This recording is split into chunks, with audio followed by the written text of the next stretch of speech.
It's Do Time with Pastor Steph.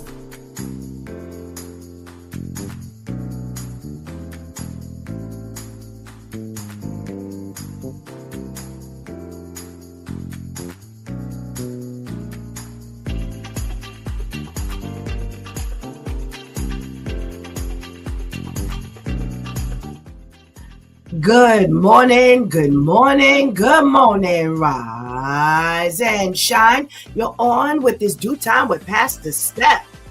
How are you this morning? That's what I like to hear. That's what I like to hear. For this is the day the Lord has made. Let us rejoice and be glad in it.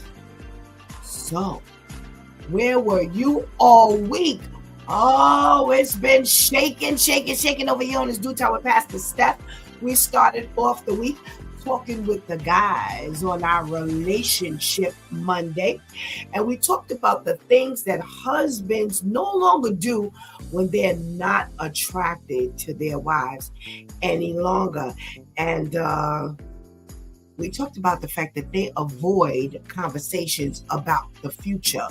While the men contend, well, if we are not interested or attracted any longer, then what's there to talk about? There's no future. Oh, we talked about the fact that they stop initiating physical contact. Now, this one here, ooh, you know how men are.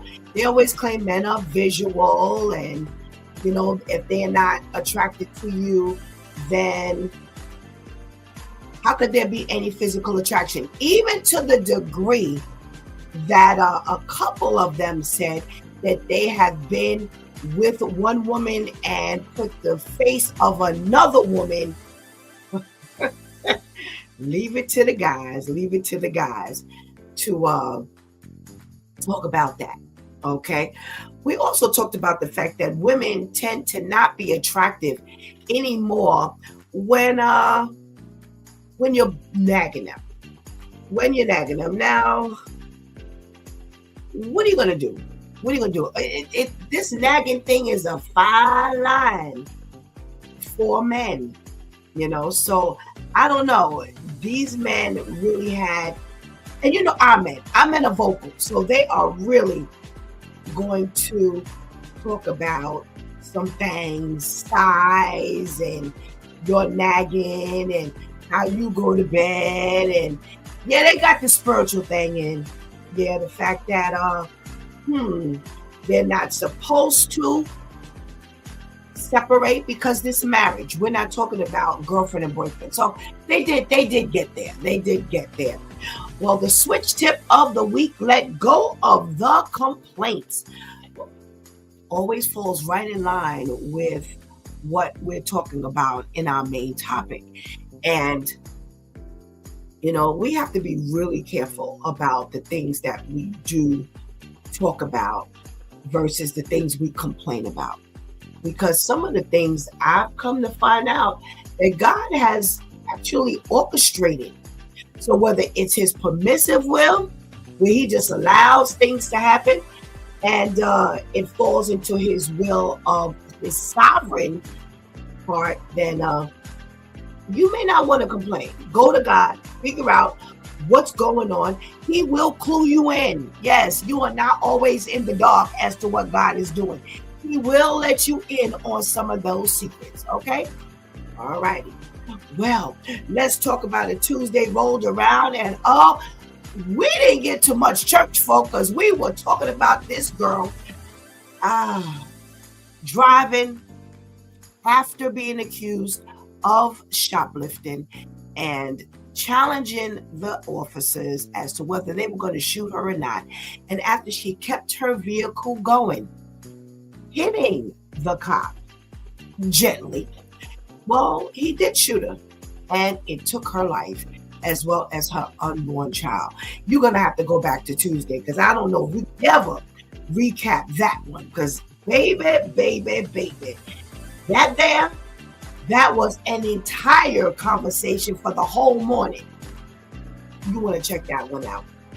So Wow, Wednesday rolled around, and we got to talking with our girlfriend Vivian in her socially conscious segment.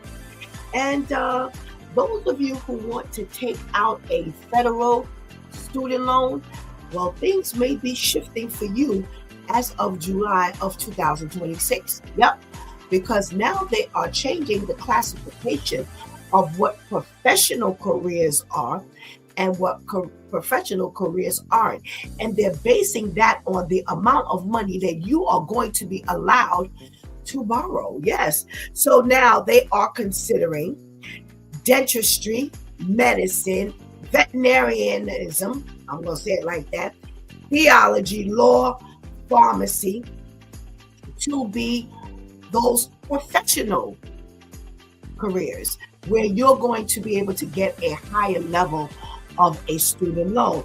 Education, architecture, social work, nursing, therapy, occupational therapy included in that, public health, art, and engineering are no longer going to be considered professional careers. So therefore, they are going to not loan you as much as they used to. So I don't know if that's going to help shift what you are going to be going to school for, but it's something to take into consideration. Well, Therapeutic Thursday rolled around and we got to talking about that Georgia Parent Accountability Act. Yep, they are going to start holding, well, they're trying to pass the law. Let's put it like that. They're trying to pass the law where they will hold parents accountable for their children's behavior. Yes, if you're cutting up, you may have to pay a penalty. Now, we don't know if that's going to be fines. We don't know if that's financial fines. We don't know if that's going to be jail time. We don't know. Brother Al says, let them sit up in class with them. We don't know where they're going with this, but they are trying their hardest to push this law. And I got to say, I'm with it. I'm with it.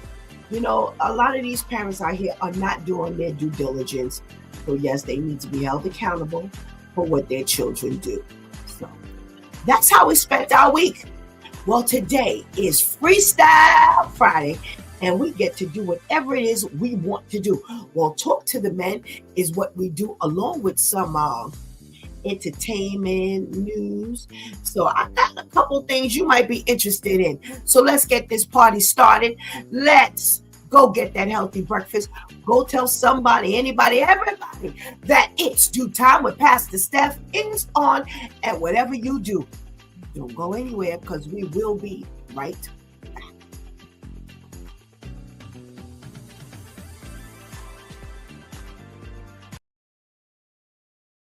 How to get healthy without trying. Stop eating before you go to sleep. If you eat before you sleep, your body's not going to rest. So a lot of things aren't going to recover, which causes unnecessary stress on your body that you don't need. Start sleeping on your left side. Sleeping on your right side is the easy way to get morning sickness, indigestion, heartburn, all that shit. Through your food 32 times. It doesn't exactly have to be 32, but it needs to be more than 4 times. Saliva, it has enzymes in it that help you break down food. But not chewing your food is going to make you miss out on certain minerals because your body can't break down what you was eating. Don't eat and drink at the same time. Eat first and then drink after. When you eat and drink, you wash all the minerals and nutrients that you could be getting away. And it also dilutes your stomach acid, which also has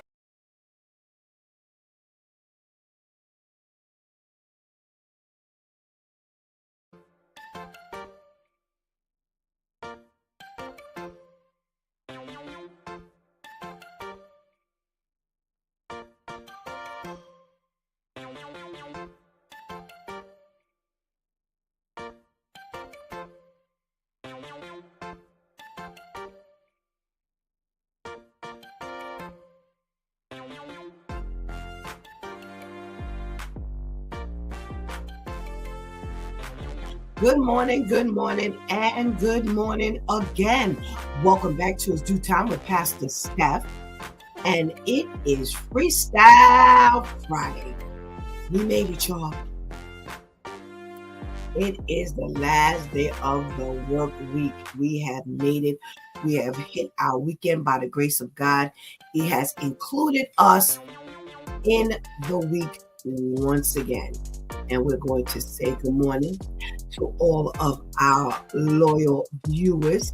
So if you're in the room, make sure you say good morning to Pastor Steph, because other than that, I don't know you're in the room. All right. So let's say good morning to our boy Serge. Looked like he was struggling with that good morning this morning. Good morning, Serge. How are you? Thank you so much for joining us. We got a check-in from our girl, Ketty. Hey, Ketty. Thank you so much for joining us this morning. We got a check-in from our girl, Viv. Hey, Viv. What's going on, girl? Thank you so much for joining us. Miss you in the conversations. We got a check-in from our girl, Teresa. Hey, Teresa. Thank you so much for joining us this morning. We have got to say good morning to the ladies that hold it down each and every day, and make sure you say good morning to us and we say good morning to you. Let's say hello to Shantice. Hey, Shantice, thank you so much for joining us. And last but definitely not least, we're going to say good morning to our girl, Anika, who lays back in the cut and always make sure we are up and running. Well, Miss Grace, if you're out there, we're going to give you a hearty good morning as well. And if you check in and you say good morning, I will definitely say good morning to you. So, like I said, you know this is Celebrity Friday.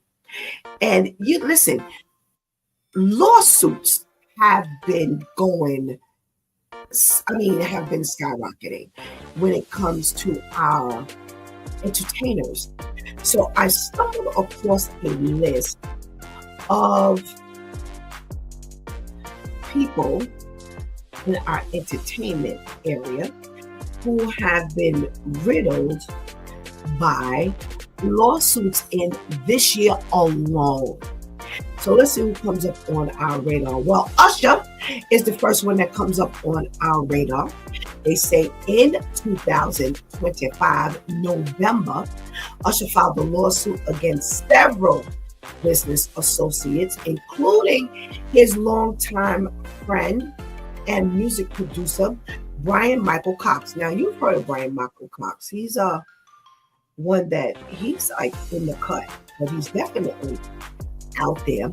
Now, there's a lawsuit over a loan for a restaurant that never actually opened. Now, back in 2024, Brian, along with a couple of others, asked Usher to invest in this restaurant out in ATL. And months later, there was still no restaurant. And Usher was asking for his money back. He eventually received $1 million, but remained short $700,000.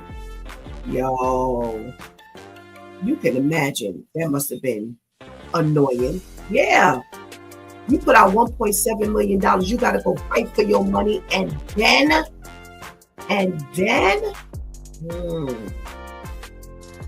you still don't get it all back. Well, I guess maybe they're still in litigation, or maybe he has to cough up that 0.7 part. But we'll see if we hear anything else about it.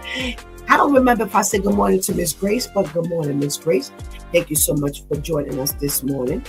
Mary J. Blige is another one on the lawsuit radar. Her attorney, Lisa Moore, claims that there's a lawsuit that is involving all of them for the sole purpose of harassing and causing malicious injury to her client while calling claims of patently frivolous.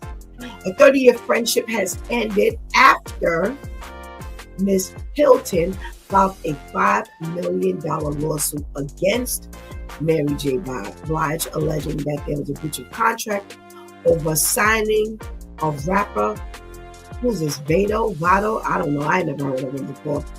But they say Mary J. Blige is not only pushing for dismissal, but will also drop her own countersuit. Yeah, because these things get to be pretty expensive. Yeah. We got a check-in from our girl Akusa. Good morning. Thank you so much for joining us this morning. You know, now that everywhere you turn is what do you call that thing? A lawsuit. We're talking about all the lawsuits that have jumped off in 2025.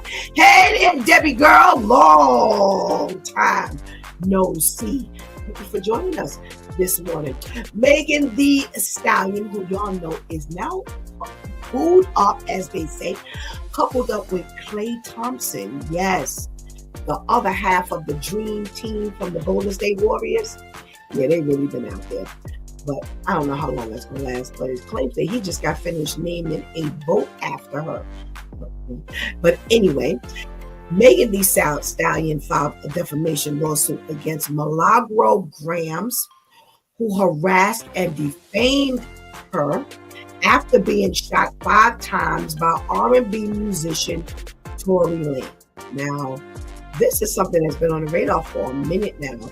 So they say Megan was initially awarded $75,000 by the jury, but the U.S. District Court reduced the award to $59,000. $59,000. And the jury found that Milagro Cooper, also known as Milagro Grimes, encouraged thousands of followers on social media platforms like Instagram and Twitter, X, to view a sexually explicit deep fake video of Megan Thee. All righty. Let's see who else. Drake, they say, initially filed his lawsuit against UMG in January of 25, accusing the music giant of knowingly defaming him. His client centers on Kendrick Lamar's hit diss track, Not Like Us. And he's been talking about, he's a child predator. We all heard that part. So we'll see what happens with that one, if it ever goes away. Sometimes these things just don't seem to leave us. Trey Songz, the singer, is attempting to overturn an $11 million default judgment in a battery lawsuit filed by a Terrell Dunn, who is a LA police officer. All right. Now, they had some incident back in 2021, and the lawsuit says that the police officer's wife was escorted to Trey Songz's hotel room at the Cosmopolitan, where she was assaulted, and she attempted to leave and had her phone confiscated. Dunn claims that he heard his wife's cries for help and was physically attacked by Songz when he tried to intervene. Y'all know that story don't even sound right. That story, what is that? So she was lured or escorted to Trey Songz's hotel room, but you overheard the screams. Yo, go away. Go away. Go away. Nelly is up on this radar. They say, according to court documents, the judge ordered that attorney Precious Felder Gates cover Nelly's legal fees after pursuing what the judge called a frivolous and time-barred case on behalf of Ali Jones, better known as Ali of the St. Lunatics. Ali filed the lawsuit claiming Nelly cut his crew out of royalties and credits from the rapper's legendary 2000 album, Country Grammar, and the record that catapulted Nelly to stardom, Ride With Me, E.I., and Hot in Here. A judge ruled that his former St. Lunatics bandmates' lawsuit was completely without merit, and the attorney needed to pay up the money. Okay. Let's see if anybody else. Well, we all know what happened with Diddy. Time again. We got a check-in from our girl, Tamika. Good morning. Thank you so much for joining us this morning. Serge says Drake is a child predator. He goes after young girls. Okay. Let's see if any of these other things want to pique our interest.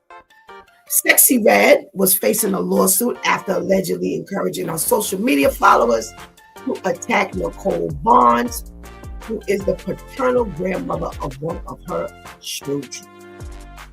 Boy. Salt and Pepper filed the lawsuit. We talked about this one earlier this year against UMG, claiming that the label violated copyright laws and did not give the rights back to the group. Yeah, we talked about that one.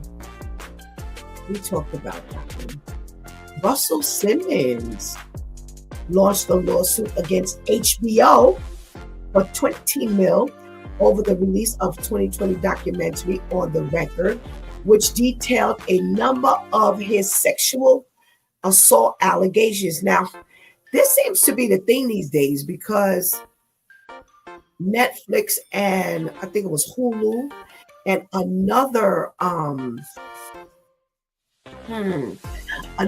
of those channels, they were also facing a lawsuit against releasing like one of those what do you call those things? Why am I losing my documentaries about about these entertainers? I don't know. All I know is they need to make sure that their sources are accurate, because these people are coming back when they're making these allegations and these lawsuits. So those are some of the lawsuits that hit the airwaves this year. Now, speaking of lawsuits, we got one from, we're into our news now. So let's see. Let's see. Vivian says Serge better chill before Drake sues him. Yeah, I told you everybody's suing everybody. Akusa says Simmons is the king of predator. I agree, Serge, about Drake, but don't forget Trey Songz is another R. Kelly. Yeah, they are really loading up on these entertainers and these lawsuits. Now, Jada Pinkett Smith is now, and that's all I kept looking at. That's all I kept looking at. All I kept looking at when I was doing the news. This is all over the news. So supposedly there's a lawsuit from a Bilal Salam, who is also known as Brother Bilal, and he describes himself as Will Smith's best friend for nearly 40 years. Now, he says he also worked closely with him on several personal projects, and he is included in some photos of him and Will in Will's memoir called Will. Now, he's filing a lawsuit against Jada because he says that she confronted him in Calabasas back in September of 21 while he was attending some party for Will, and says that she was accompanied by about 7 of her entourage members, and told him that if he continued to tell her business, he would end up missing or catching a bullet. Now, let me keep my comments. Let me hold on to my comments until afterwards. He also says that she tried to make him sign a non-disclosure agreement known as the NDA or else. And he refused to sign, and they followed him out to his car while they continued to throw these verbal threats, 6 months later, in March of 22, he claimed he refused a request from a mutual friend to assist with crisis management after Will smacked Chris Rock. And he said that he wasn't going to get involved in that either.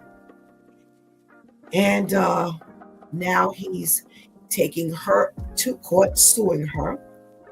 And he says that they're mad because he's telling personal things that he feels he's not telling. He's not running some smear campaign. They are actually running a smear campaign against him. And he wants some money. Now, here's my thing. This happened in 2021. They say that he just filed this lawsuit. Here we go again. The stuff happens years earlier. Now, not as long ago as what do you call it? Not as long as, like the 30-year thing. But if this happened to me in 2021, why am I in 2025 finally filing a lawsuit? If you threatened me in 21, I managed to live till 25. Shut up. Or file the lawsuit closely to when the incident happened. I don't know. You know what? If they made money for all of these lawsuits that hit the courtroom, child. Terrence always says that, they're looking for money. They always do this stuff because they're searching for money.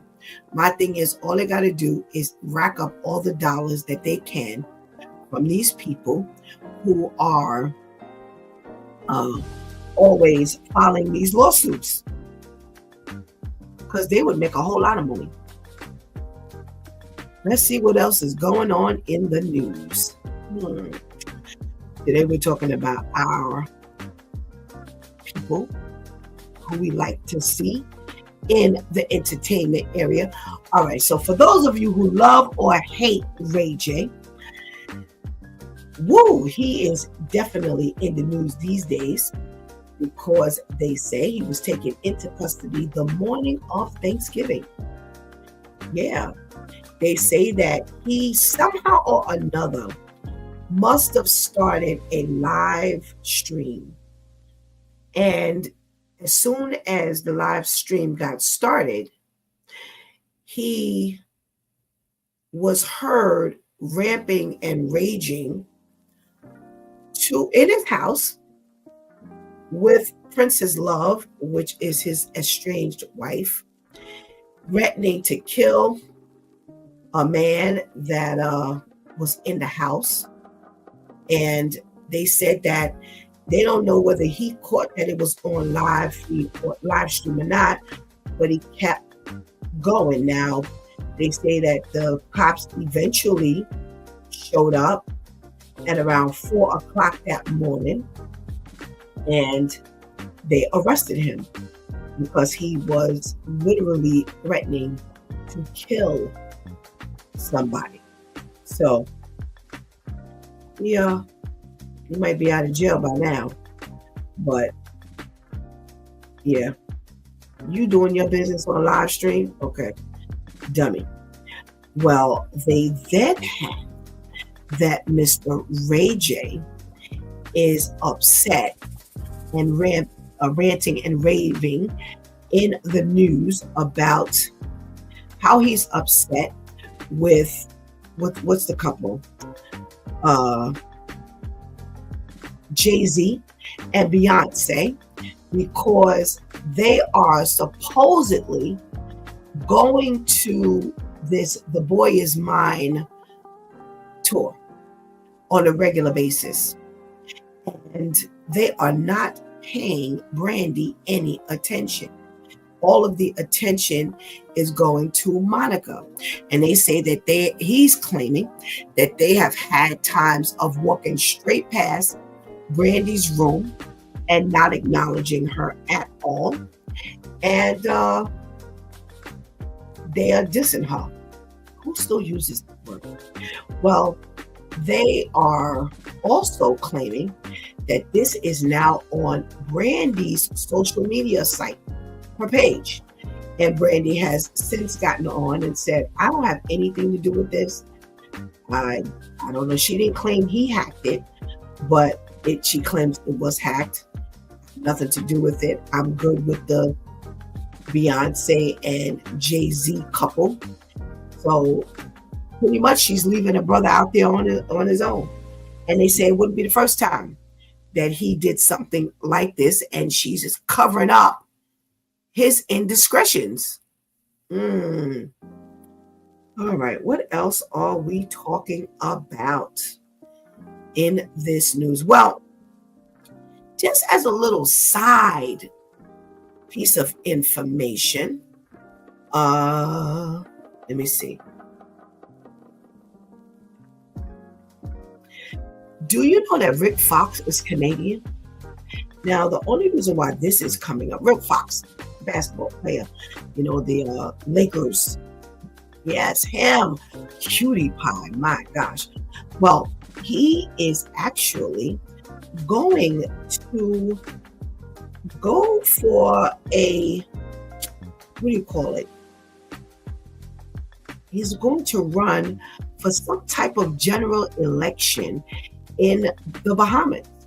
Now, he is part Canadian, part Bahamian. His mother is Canadian and his father is Bahamian, and he is making an announcement now that he's going to run for some general election over in the Bahamas. Now, we don't know, maybe he'll get that little seat because he is somebody over here, and that's what they kind of do, over in these other countries. It's been known a couple of times that they have actually done that with the actors and entertainers and people like that, because they want the notoriety. So maybe Rick Fox will definitely, do something. Maybe he'll become something over there. But I didn't know that he was Canadian and Bahamian. No, not at all. I think he was mixed with something. All right. Serge says Drake had better be ready for a counter lawsuit from me for what he's actually doing after the girls and causing emotional distress to him. You know what, Serge? Find a better way to make your money. All right. Tamika says Ray just wants to keep his name current. Please take a seat. It's so true. It is so true. He is so tired. But any recognition and notice is better than none. Really, he is so whack and corny. For real. For real, for real, for real. Let's see what else we got to talk about. All right, so now I don't know how many of you know this, how many of you even care, but we're always talking about plastic surgery and who done messed up their face. Well, they claim that Dwayne Martin, the ex to Tisha Campbell, has gotten some type of plastic surgery and has really made himself look good. So he's 60 years old, and they say with the face augmentation, so he's got his eyes underneath his eyes done and stuff like that, he now looks like he's in his 40s. So I don't know if that's true, if it's false, if any of us care. But I just thought I'd share that with you, since they were always talking about who's messed with their faces. Always the women who they're talking about. They never talk much about the men. So we'll see if that's true the next time I look at his face on something. They say he just got engaged and he's announcing some wedding. So who knows? All righty. So let's see if we got another story to talk about. So off the celebrity news onto regular news. This was really, really weird. So you have out in India this woman who's an aunt, who they have now found that she has been charged with murder. Why? because she allegedly, as they always say, drowned her 6-year-old niece during a wedding celebration. Why? Because she said the child looked prettier than she did. Well, here's the kicker. That was her paternal niece. And when they did some digging, come to find out that that little girl, who I believe was 7 or 9 years old, somewhere in there, well, she was not the only one she murdered. That she's been doing this for quite some time. Yeah. In actuality, that this particular woman has been murdering for quite some time. She's accused of murdering 2 other children. 2 others. And one, again, a family member. And again, because she felt that they were prettier than she was. So I don't know, y'all. This cosmetic surgery thing and this one looking prettier than me, this is going a little too far.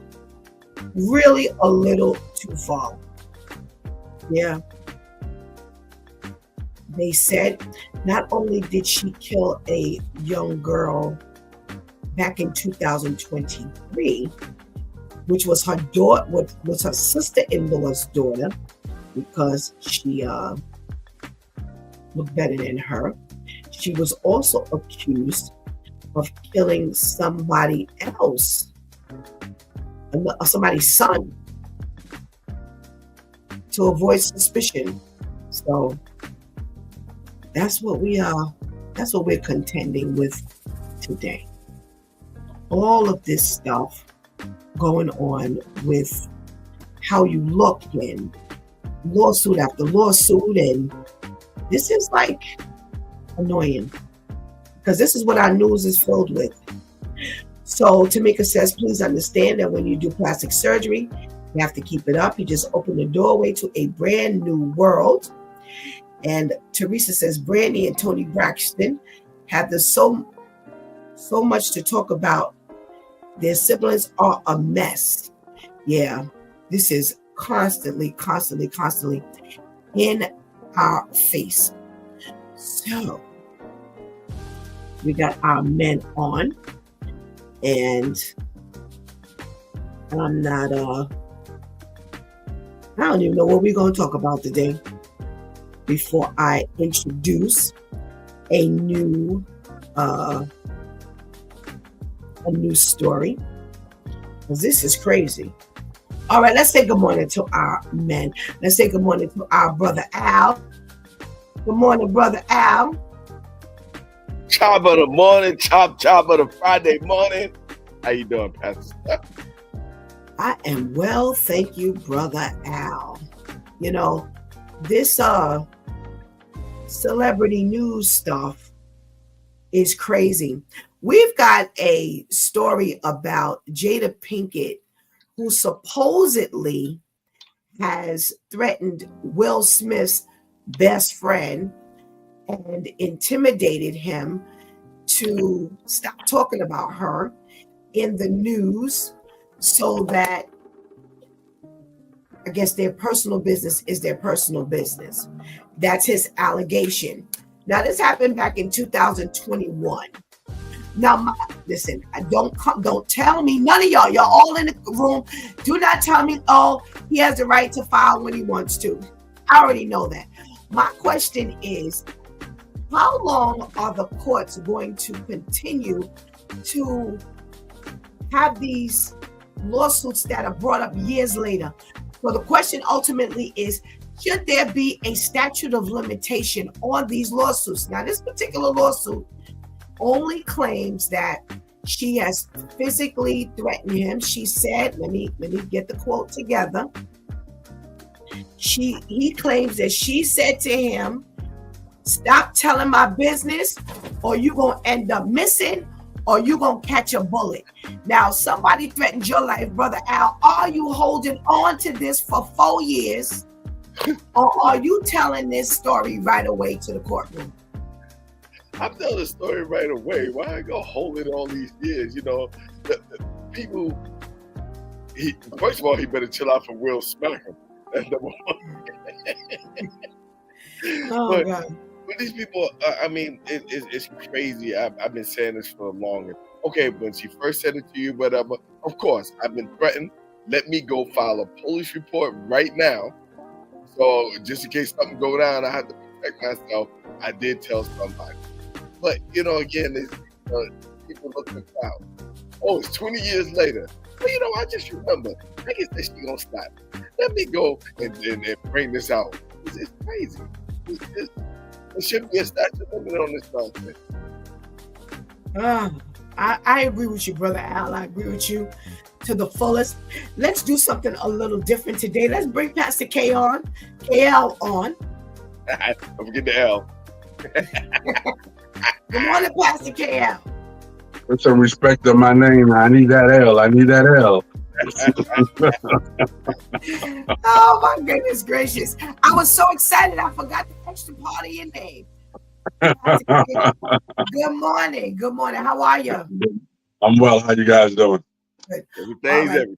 All right, thank you.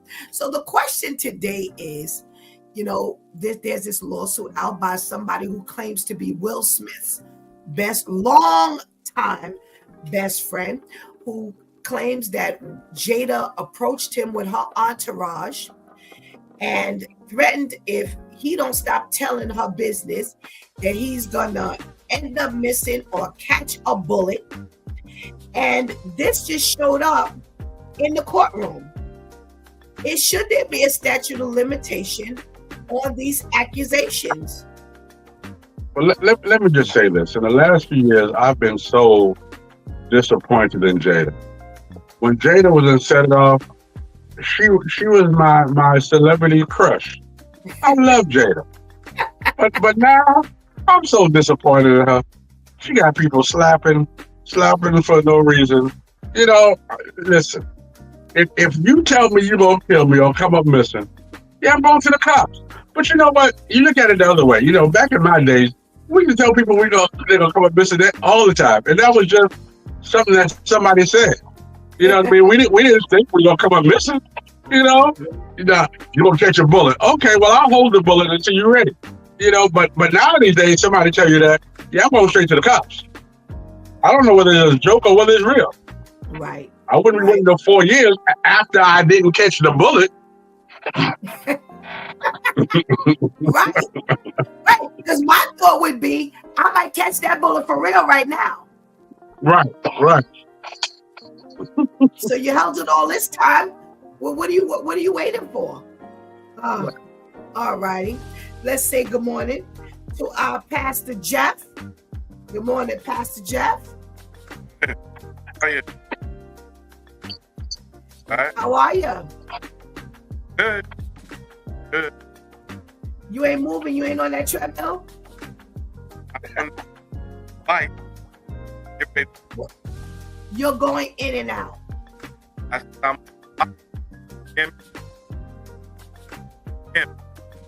He's out of breath.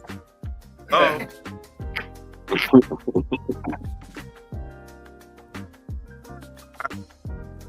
Can you hear me now? Put it in. Yes. We can hear you now. How is it that you put on glasses and now we can hear you? What's going on with that? I don't know. You must got them AI glasses. I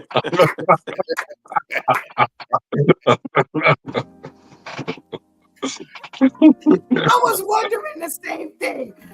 Why did when he put the glasses on and got closer, we could hear him? What was that? Okay. Can you hear me now? Oh my gosh. All right, Pastor Jeff. You know, we've got these lawsuits going all over the place. You've got this lawsuit, Jada, against this longtime friend of Will's against Jada Pinkett for threatening him. Would you hold on to this threat and this lawsuit for 4 years? Well, judging the times now, if somebody threatened with a gun, I'm gonna tell right away now because people are crazy. I mean, folks just lost their mind, and and you got to be crazy to make a threat like that nowadays. So I'm gonna tell right away. I ain't gonna wait 4 years. So it wouldn't be me. Me either, Pastor Jeff. I ain't holding on to nothing. Shanti says, what business of hers did he supposedly tell others about? Well, that's what I was trying to figure out, because I'm like, anything that that's ever hit the air has never come supposedly from him. It's always some other source. So what are you talking about? Which might be why it's been 4 years since ain't nobody heard nothing about this. All right. They put their business out there anyway, so what are you talking about? That's what I'm saying. They put their own business out. Well, first of all, who is this guy? I didn't even know. I've never even heard of him. So you can't be but so big, because I haven't heard of you at all. And all, like you said, all of their indiscretions in business, they put that out there themselves. So what in the world are they talking about? Let's talk to Brother Ainsley before we get to our other news. Hey, good morning. Good morning, everybody. Good morning. Good morning. How are you? I'm doing all right. How you doing? Good. I'm all right. Thank you. I'm all right. Are you holding on to this lawsuit, Brother Ainsley? I don't know. I don't think so. I really can't say definitely yeah, because like back in the day, we used to say they giving out wolf tickets. You say it, but it's like, yeah, right. I ain't taking it that seriously. So maybe I don't know what may have prompted the person to say, oh, wait a minute, she might be serious this time. Let me go, protect myself and stuff like that. So it may be, what was said later on, maybe something Will told him and made him think like, wait a minute, let me go protect myself, So Will could have told him something about Jada? Yeah. I mean, if the threat was, to me, I think if the threat was really real from the very beginning, I think you go to the cops from the very beginning. Right. Which is what makes this questionable, because he claims that when he was at this party for Will Smith, now the party is for Will. You attend the party for your longtime friend. All right. This is the time when Jada and her entourage approaches you. Now, of all times, they're gonna approach you during the party. Okay, so they approach you during the party, and then you hold on to this for 4 years. They tried to make you sign an NDA. What, an NDA for what? There's no agreement on anything. A personal business, you can't get nobody to sign an NDA on if we're friends. NDA is more for business. So who knows? You always got motivation is money. What happened? I said the motivation is money. Yes, which makes a lot of these lawsuits questionable, because later on you hear years down the line that these people are suing. Most times they're suing, it's the money that they're after. That's true. Well, for NDA, it's like, I mean, what furthermore could anybody say about Jada and Will Smith that they'll make us shocked and go, oh my God. I mean, you already admit that you be having, you have an affair with your child's friend, your red table child. Y'all put all your business out there. What more can we be surprised about now? How bad could it really get? You know what I'm saying? Absolutely. Right.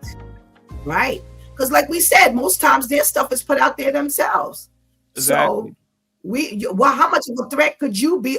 Now they claim that this friend is the one who claims, we've heard this rumor that somebody walked in on Will and Dwayne Martin, but he was the one who walked in on Dwayne and Will. So Hollis still ends up being Will's friend. If he walked in, bye.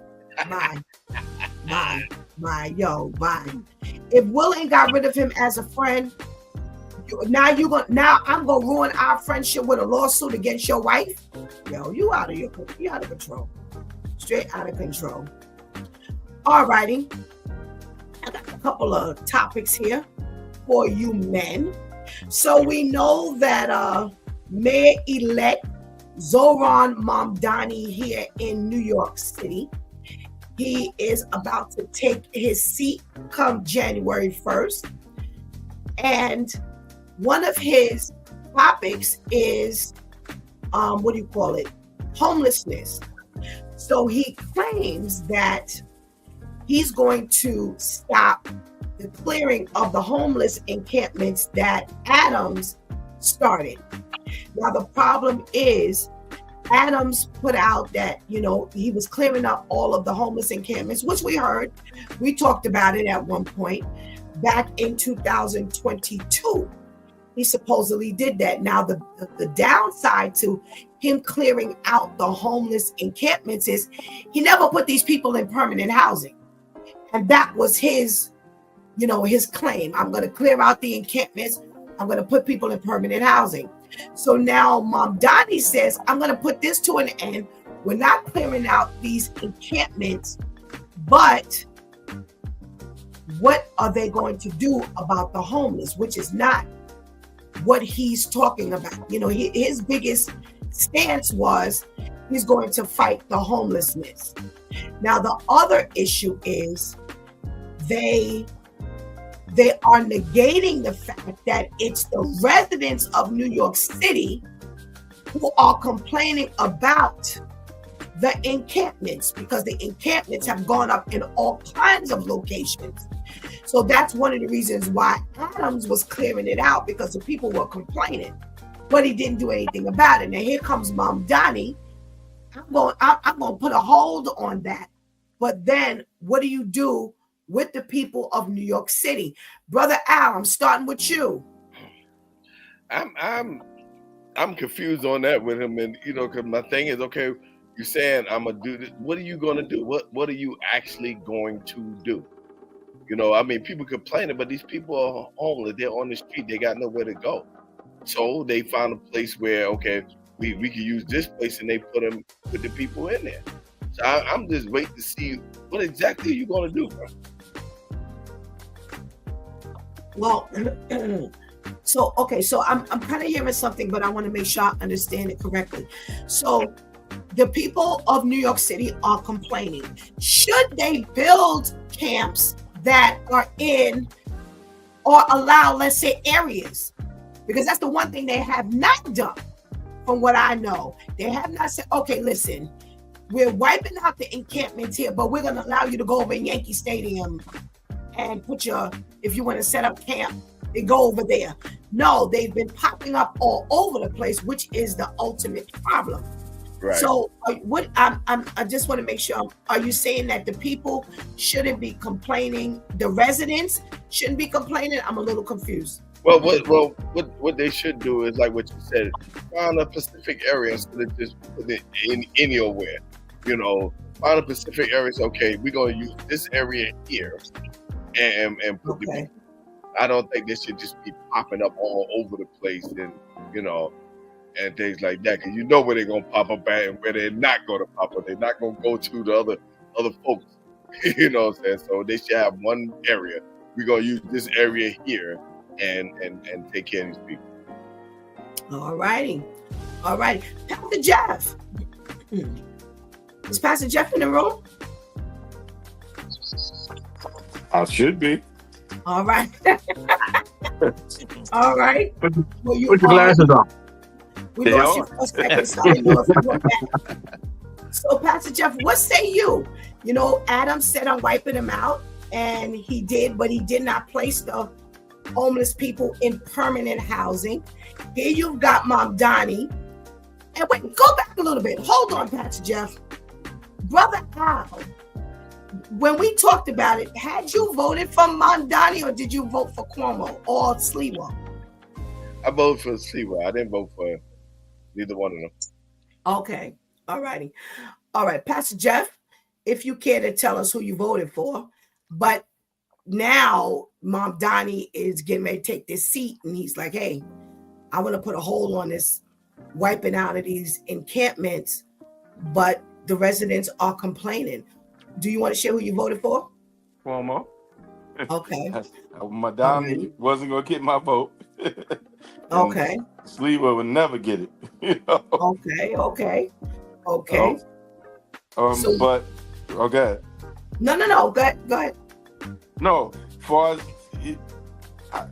that is a problem that the greatest minds won't be able to figure out what to do with all the homeless people, you know. But Madame talk about he for the people. His backside need to come on in and figure out something. But you can't let them just pop up all over the place, because I know if I have a business, you know, and at a certain level, I don't want all that in front of my business looking tacky.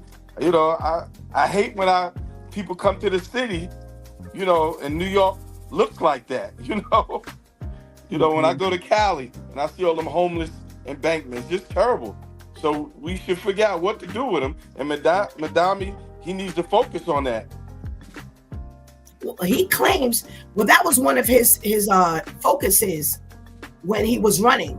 He was going to deal with the homelessness. So I guess this is one of the reasons why he's speaking up now about it, and we'll see what he does with it. All right, Brother Ainsley, what say you? Yeah, I did vote for Mondani. Okay. I did vote for him. But I agree, though, it's always been an ongoing problem with the homeless. You know, it seemed like it's been increasingly, you see these encampments all over the place. I remember last time I was around the way, you know, I started seeing encampments up around the Van Wyck Expressway. Like it's around, this homeless it's all over. It's all over the cities. You know, it's in LA. I've seen in Atlanta. It's terrible. It's, you know, it's like it's like you think like an army base. You see all these little, you know, they call it tents and all things going on and whatnot.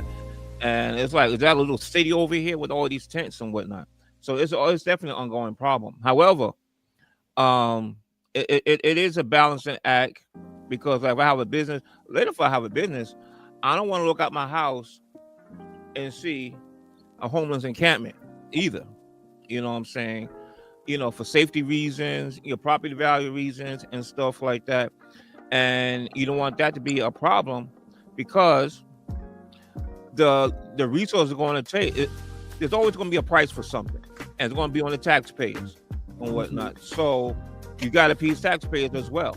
So it's like, yeah, all right, but I don't know what the plan is. His plan is for the homeless, you know, addressing the homelessness. But I did vote for him. Yeah.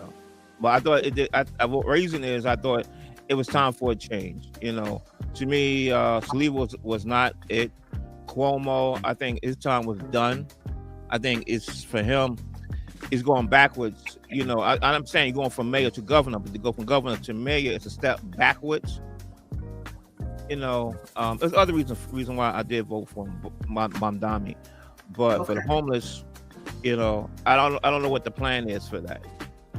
Okay. All right. Pastor KL, you know, this homelessness, what does it look like in Alabama? First of all, let me say I didn't vote for either one of them. I didn't vote for either one. So. Just want to make that clear. It wasn't because of me. Thank you for clearing that up for us. But yeah, I mean, even here in Alabama, it's rough. It's rough. It's rough. We have and all of you are familiar with Kmart. We had a Kmart, you know, closed some time ago, but the building's still erected. So everybody got camps behind Kmart. So I mean, I know how big Kmart is. So just to think that behind Kmart is a whole city back there. There's a whole city. Wow. I think, until you can remedy what we're going to do with the people, you can't fix where they're going. You can't fix it. Listen, it's going to take whatever this guy name is a whole term to figure out this homeless thing. You're not doing this your first year, your second year. You have no place for them to go. So that's the big issue. Until you can find out where we placing them, and then the sad thing about it, a lot of them are war veterans. You know what I mean? They're vets. And Right. how is it that they can fight for your country, but when they get out, they become garbage? So Yeah. where is the thank you for your service? Now I get no service. Right. Well, one of the things that they have addressed, the veterans now do have preferential housing placement. They have to go through the normal channels of getting housing, but they do have preferential housing. Within these last few years, they have started that. So that's a plus. For those who are mentally ill, for those who prefer to be homeless, because we do have some who don't want, to be homeless, who don't want housing, who have opted in. That's probably due to some mental illness, because I can't imagine me being of right mind, of sound mind, but yet I'm gonna tell you I want to be homeless. Something is wrong. But they have these encampments and they're going up all over the place and you're wiping them out. Now, here's my question to you all, and I think I started asking Brother Al, he mentioned it, but do we actually do what they've done in Alabama on their own behind the Kmart? I'm sure they didn't put up a sign, but that's what they ended up doing on their own. Do you allow an encampment site?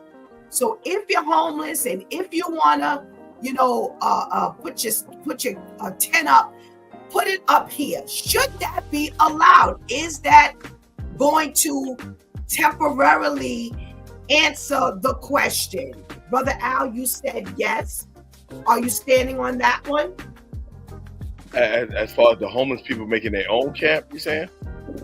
As far as the government, let's say Mom Donnie, he comes and he says, listen, I'm wiping out, I'm going to stop from wiping out the encampments, but what I'm going to do is I'm going to put it in Queens is here, Bronx is here, Staten Island is here, Brooklyn is here.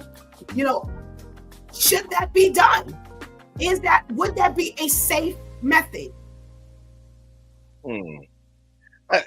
I'm like yes and no. I think it would have to be someone had to be there and overlook it, because it's gonna be an issue. So again, you just say I'm in Brooklyn. You got this space over here. You said this is a designated space, and and somebody come and somebody got somebody tent too close to this person's tent, or this person said, "Yo, this space is for somebody else." Now a fight gonna break out. So I think they need to have it monitored. Don't just say, "Okay, this is a spot over here. Do what y'all do." And there's a mad rush. Okay, I want to be in Brooklyn. I'm gonna put my tent up over here. And I think it definitely should be something that's monitored. Okay. Have the areas, but have it monitored. Okay. So now this is going to take money to get it done, because you can't monitor it for nothing. Okay. All right. Yeah, I agree with you. Yeah, spend the money. You're going to spend on other nonsense. You're going to spend money trying to get a place for them anyway. So let's do it and do it right. All righty.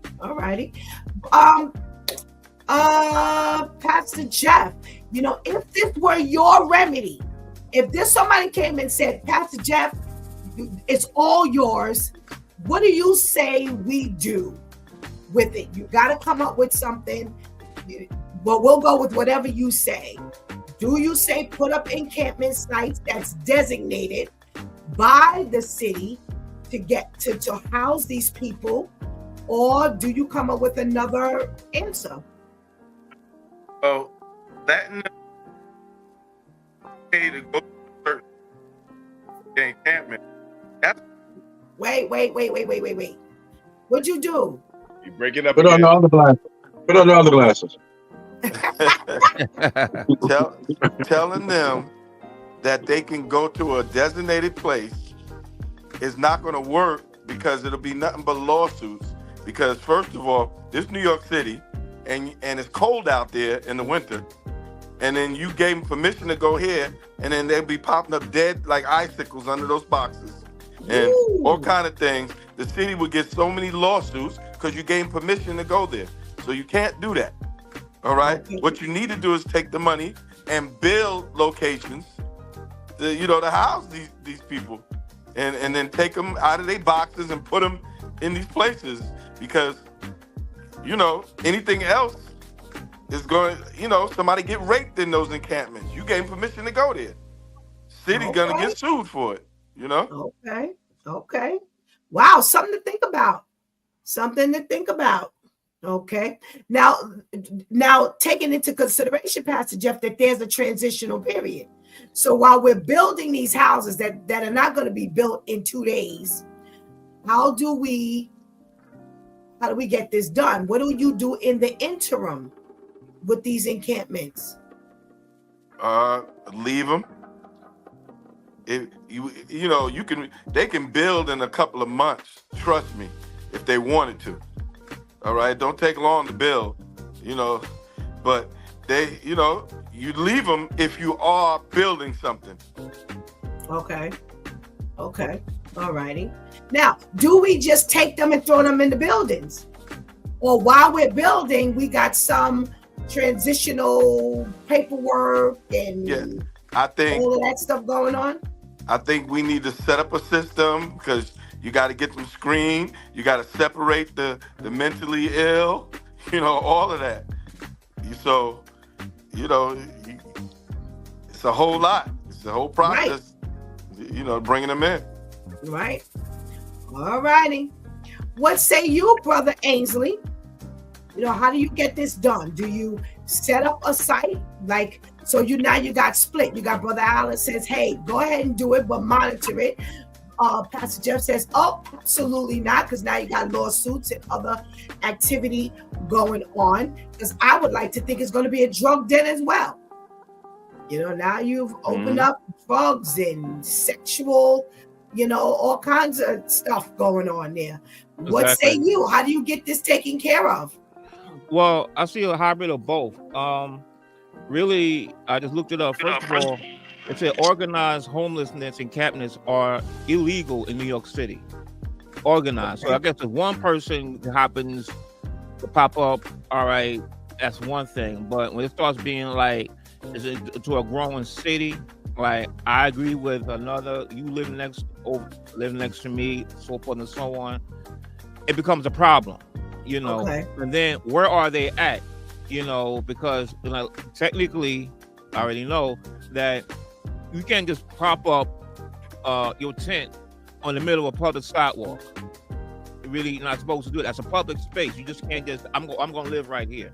No, right. It's going to happen like that. Right. So where you go makes a difference, and even though there's a right to shelter, like you said, a lot of people just don't want to go through the shelter, because the whole shelter system, because, it's dangerous. A whole lot of things go on there. It's not ideal, obviously, but there is something in place. Now, what I think they ought to do is, do better with available housing. I think there's a lot more that could be done. Finding areas that's been neglectful and whatnot. Look, who says that you always got to have people have to have these massive, first of all, you see apartments in New York now, they're getting smaller and smaller and smaller. It's right. Like a room now, they want like $3,000 a month and stuff like that. I would say, look, you got a decent area. Look, these tiny homes, so to speak, I think there's a lot that could be done and could be explored. I think when it comes to homelessness, because we're really talking about those who really don't have a voice, the city's priority is really not there. The government people do what they really want to do. You know what I'm saying? There is money available. There's things we want to do, but the thing is it a priority? You know, I've seen too much in the city government wherein it was like, oh, we ain't got money for that. Oh, we ain't got money for that. But yet you see hundreds of millions of dollars being on waste going, you know, in different things. So to me, it becomes a real priority. You know, if you really want to address it, you can address it. Right. If you really want to do it. Right. So the matter of fact that he's going to somebody really trying to address it, I mean, it is a step in the right direction, and making it a priority is a step in the right direction. You know, so. Well, you didn't answer the first part of the question. I'll go ahead. Put the glasses on. You told us the legal side of it, which we appreciate. Thank you for giving us an official. All right, so what's the question again? All right, let me sure I answer it more specifically. Okay, so my question is, what do you do in the interim? You're saying that it's not legal to put up camps in New York City. So we in and of ourselves can't start a camp. Like what you said, like Pastor Kale said, is happening behind the Kmart. However, what do you do in the interim period of like you said, if they want to make this a priority, they absolutely could have a long time ago. Because somebody said about erecting a building, Pastor Jeff, listen, you don't need to build, fix. Yeah, New York City is filled with fixable property. So so Pastor Jeff said, hey, it only takes a couple of months to erect. No, it takes 5 minutes to fix up what you got already. Just fix these things and let them work 24 hours a day. So you're really failing on this job here. So what do you do in the interim of fixing up or building? You do both. You do both. But if you really want to do it, I'll say you do both. I'll say you don't to put a measuring stick. You know, I would say this maybe you won't allow any more encampment. But you have them to measure like how many opening housing are you going to provide?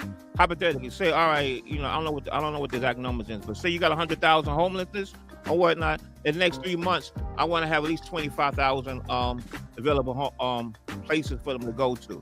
We're not going to allow no more encampments and whatnot. We're going to put our goal is 25,000 every quarter. Okay. A measuring goal.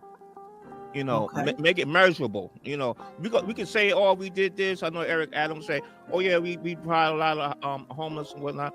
Yeah, but I think we need actual numbers, real numbers, facts and whatnot. So I would say a definite number to it. Something you can measure and say, okay, this is getting better. If it's getting worse, why? Are people coming from out of state and bringing up the numbers? Or are these real New Yorkers? Where are they coming from? Okay. Pastor KL, you got the situation brewing in Alabama. How do you handle this? Well, first I want to say that I don't think that directing people to a certain area for encampment is a solution. Because as in Alabama, you set it and forget it. Out of sight, out of mind. You know what I mean? So once they're no longer in your face, they don't pose a problem.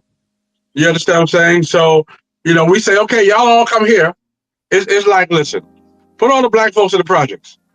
You know what I'm saying? That it is what it is. And that's not the solution. So that's a big problem.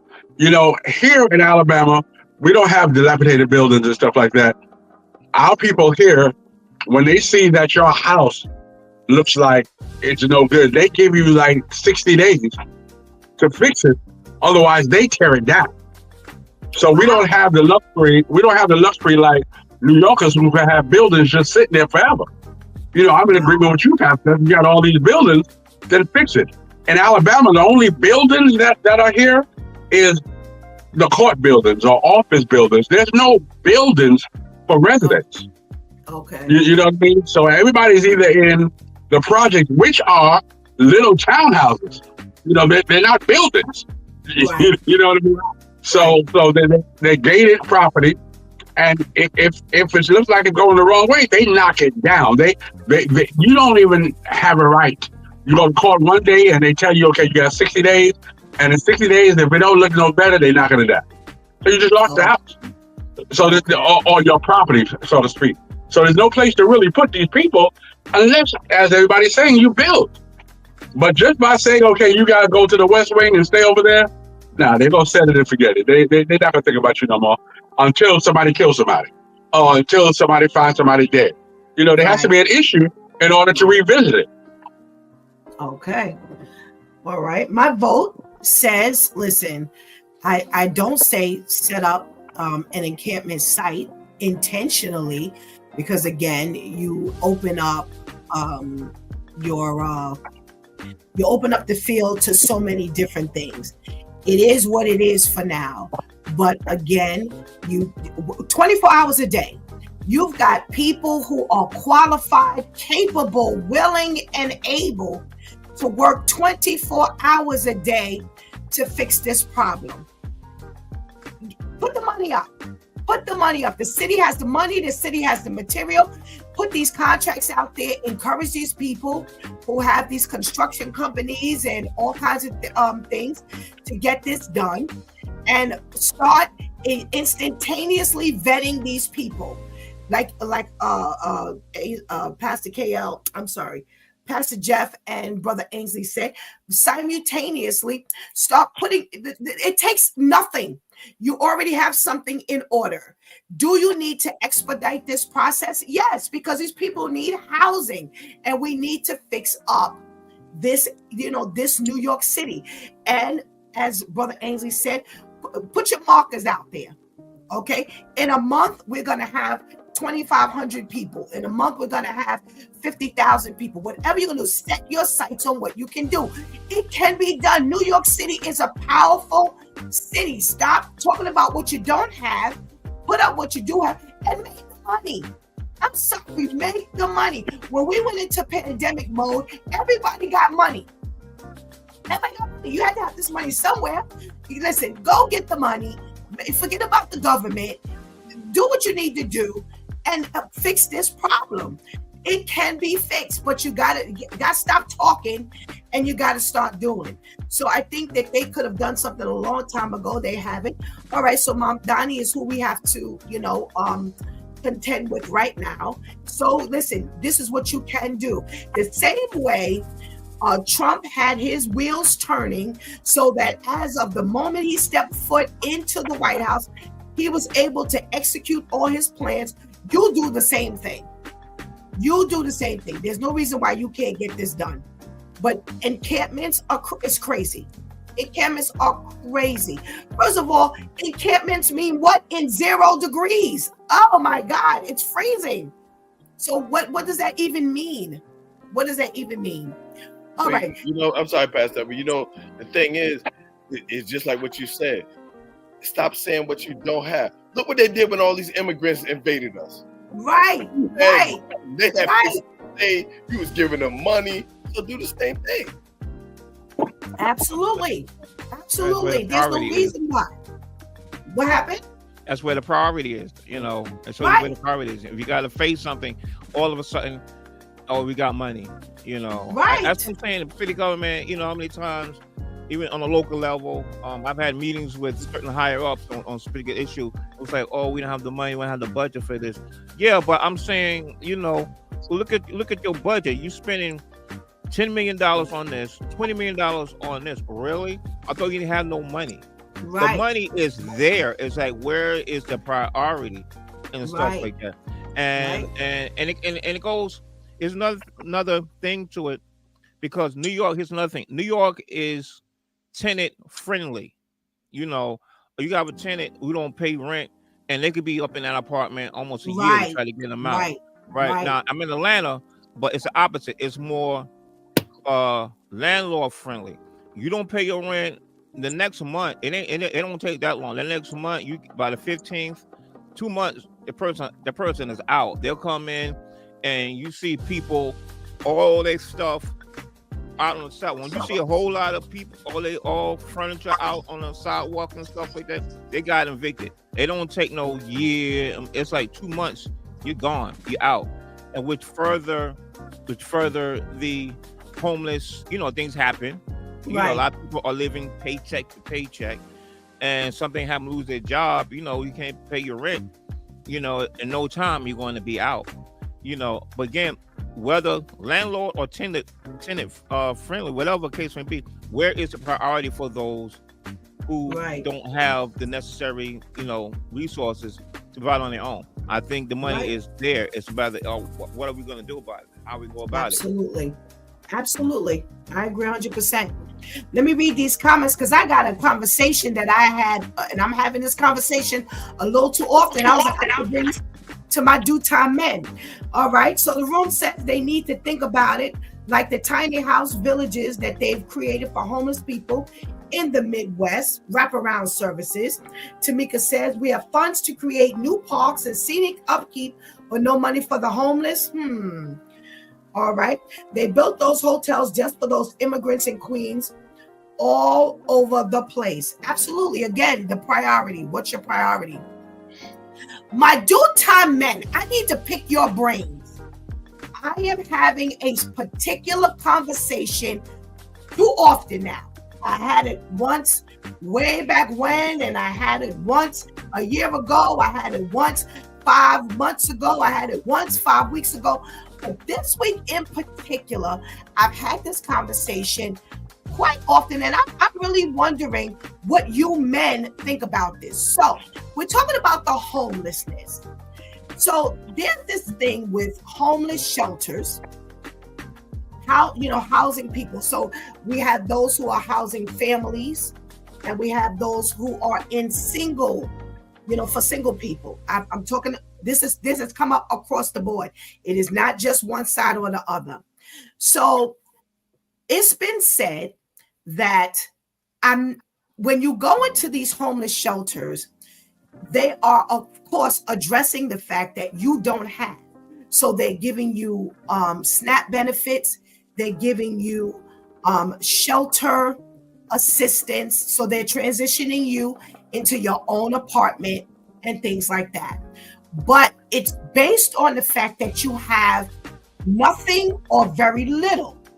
So what's come up in conversation, not me stimulating the conversation, but now it's been brought to me and told to me, or when we've made suggestions, people have opted, once they are in the shelter system, not to get employed. There have been people who have been offered jobs, but they have said no, because if I get a job, that will mess with my SNAP benefits and that will mess with my housing. So I'm not going to take the job, or I'm not going to seek employment because I don't want that interrupted. After I get into my housing or whatever situation is, then I will become employed and do my due diligence, I guess, to now keep it. What's your thought on that mentality and that process? I'm interested in how the men think. I haven't had this conversation with a male. I've had this conversation about men, because men have been included in this conversation also as to, and I'm talking about single men as well as a family. A single man with a child or with children who have also said, I'm not doing this. I'm not doing the job thing. I'm going to stay where I am in regards to financially situated until I'm out of the shelter system, where they've helped to launch me into doing better, and then I will pursue a job and so forth and so on. So I'm really curious as to what you men think. Again, this is single people, male and female. Again, these are single parents with children, male and female. So we're not talking about a specific gender, and we're not talking about whether you're completely single or single with children. Pastor Jeff, I'm gonna start with you. What do you think of that mentality and the plan and that plan? Don't start with me. I need to kind of hear what these wise men.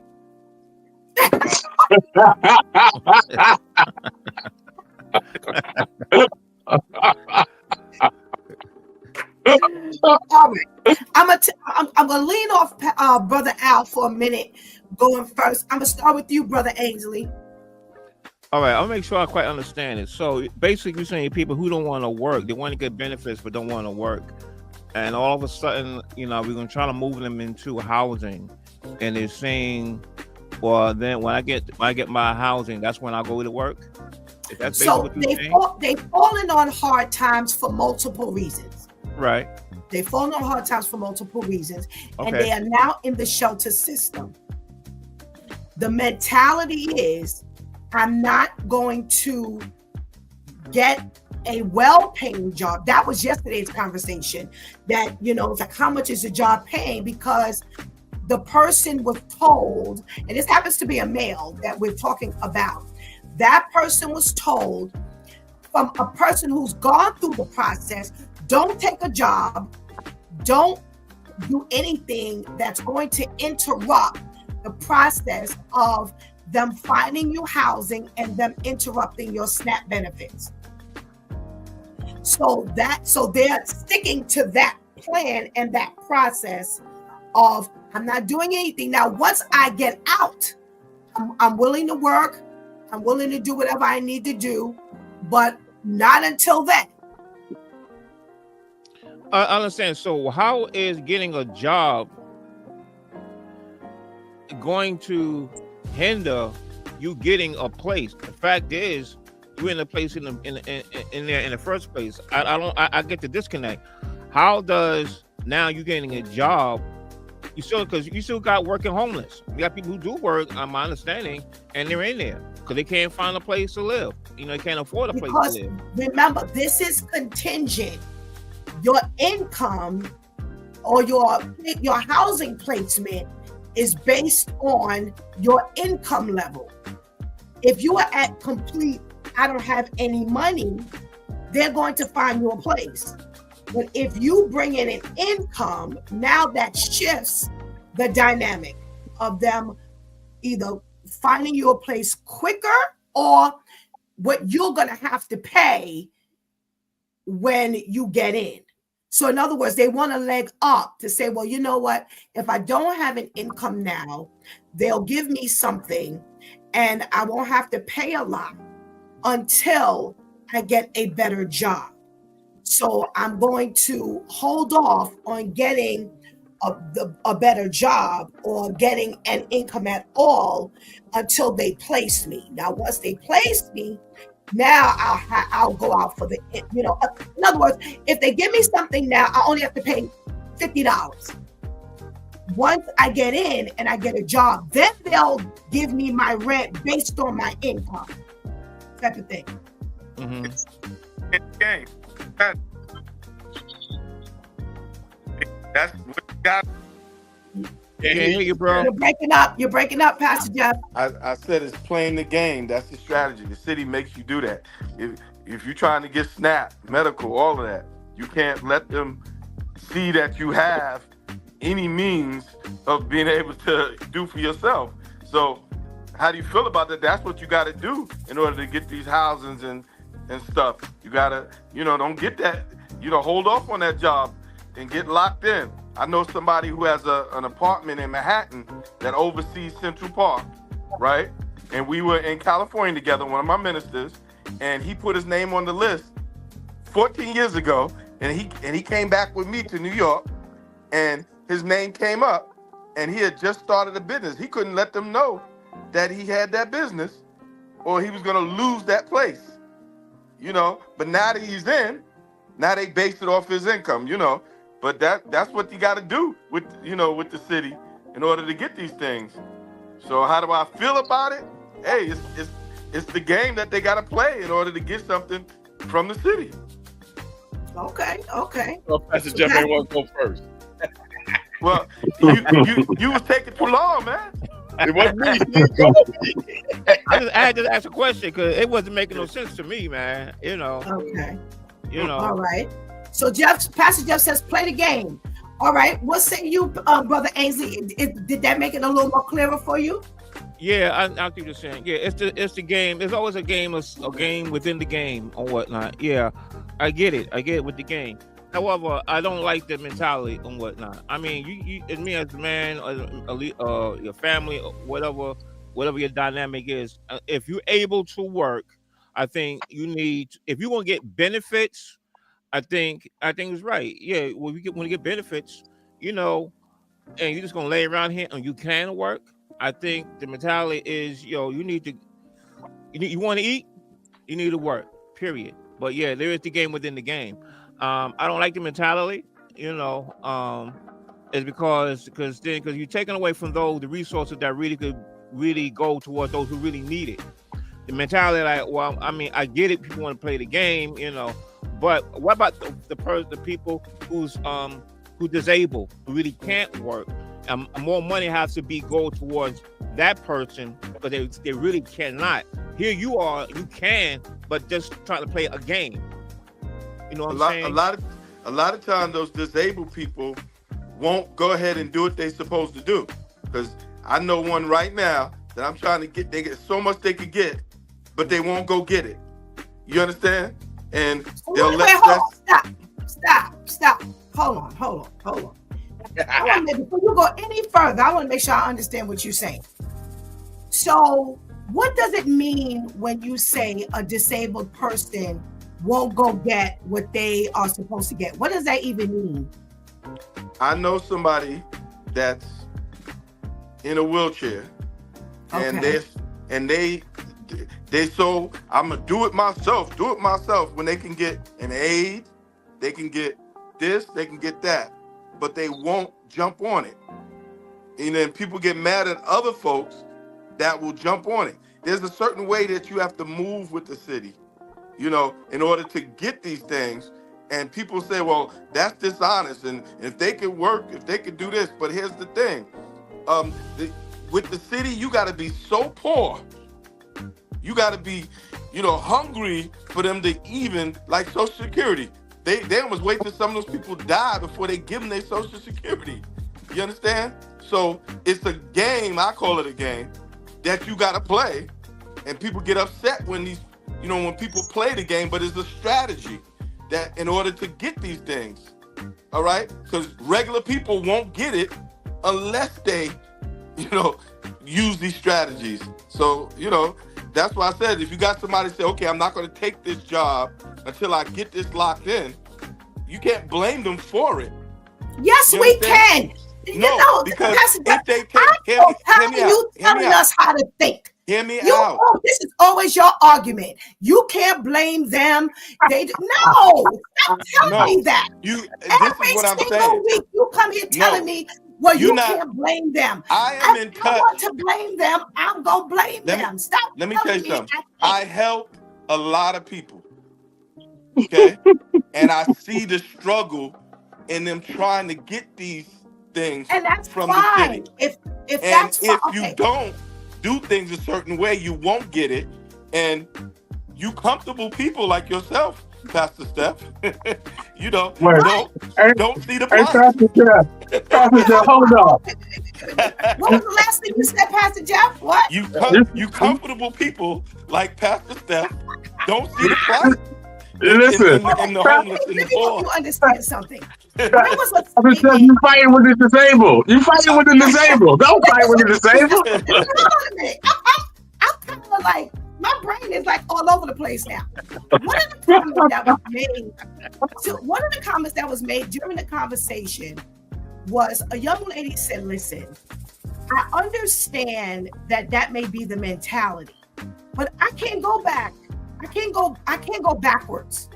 I can't see myself living on that, opposed to, like Brother Ainsley was saying, making my way if I can. It's one thing if I can't, but that stays there. But I'm having a difficulty connecting this well, the disabled can, but they won't. So no. I said some. I didn't say all disabled. Right now, I stand neutral. I have not said which way I feel, right or wrong. I'm asking, like I said, I wanted to see with a man, because I haven't had this conversation with a man. But every week you tell me I can't blame people. Yes, I can if I want to. I don't have to co-sign on anything, because and last week it was where you gotta understand. No, I don't have to understand anything. If that's your mentality, but that's your mentality. But I don't have to understand anything. No, I don't. So wait. Let's go. We still haven't gotten everybody. So Pastor Jeff, you said yes, you play the game.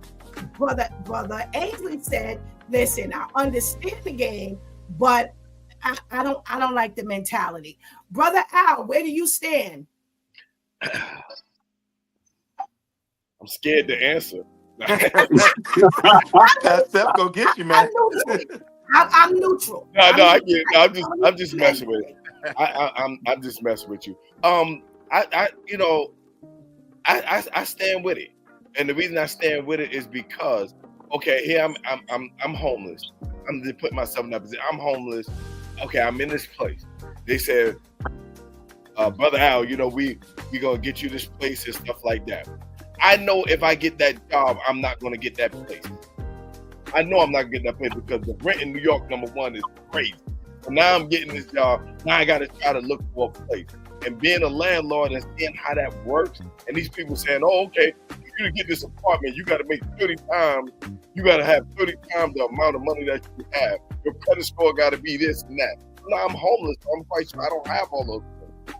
So now, once they set me into a place, and I've got this place secured, yes, I'm going to work.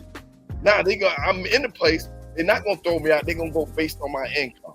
So I understand that, and I agree with it. I'm sorry about it. I agree with that, because if I go get this job right now, I'm homeless again. Now I'm homeless with a job, because you're not gonna get no apartment. You're not gonna get no apartment in New York. You're not. They going credit score. You got to make 30 times this. You're not getting no apartments. So you know what? I'm gonna be smart. Let them get me a place. Once I sat in there, boom, it's Job City. There it is. I got a roof over my head. Oh, you shut up, Pastor Jeff. You shut up. You shut up big time, Pastor Jeff.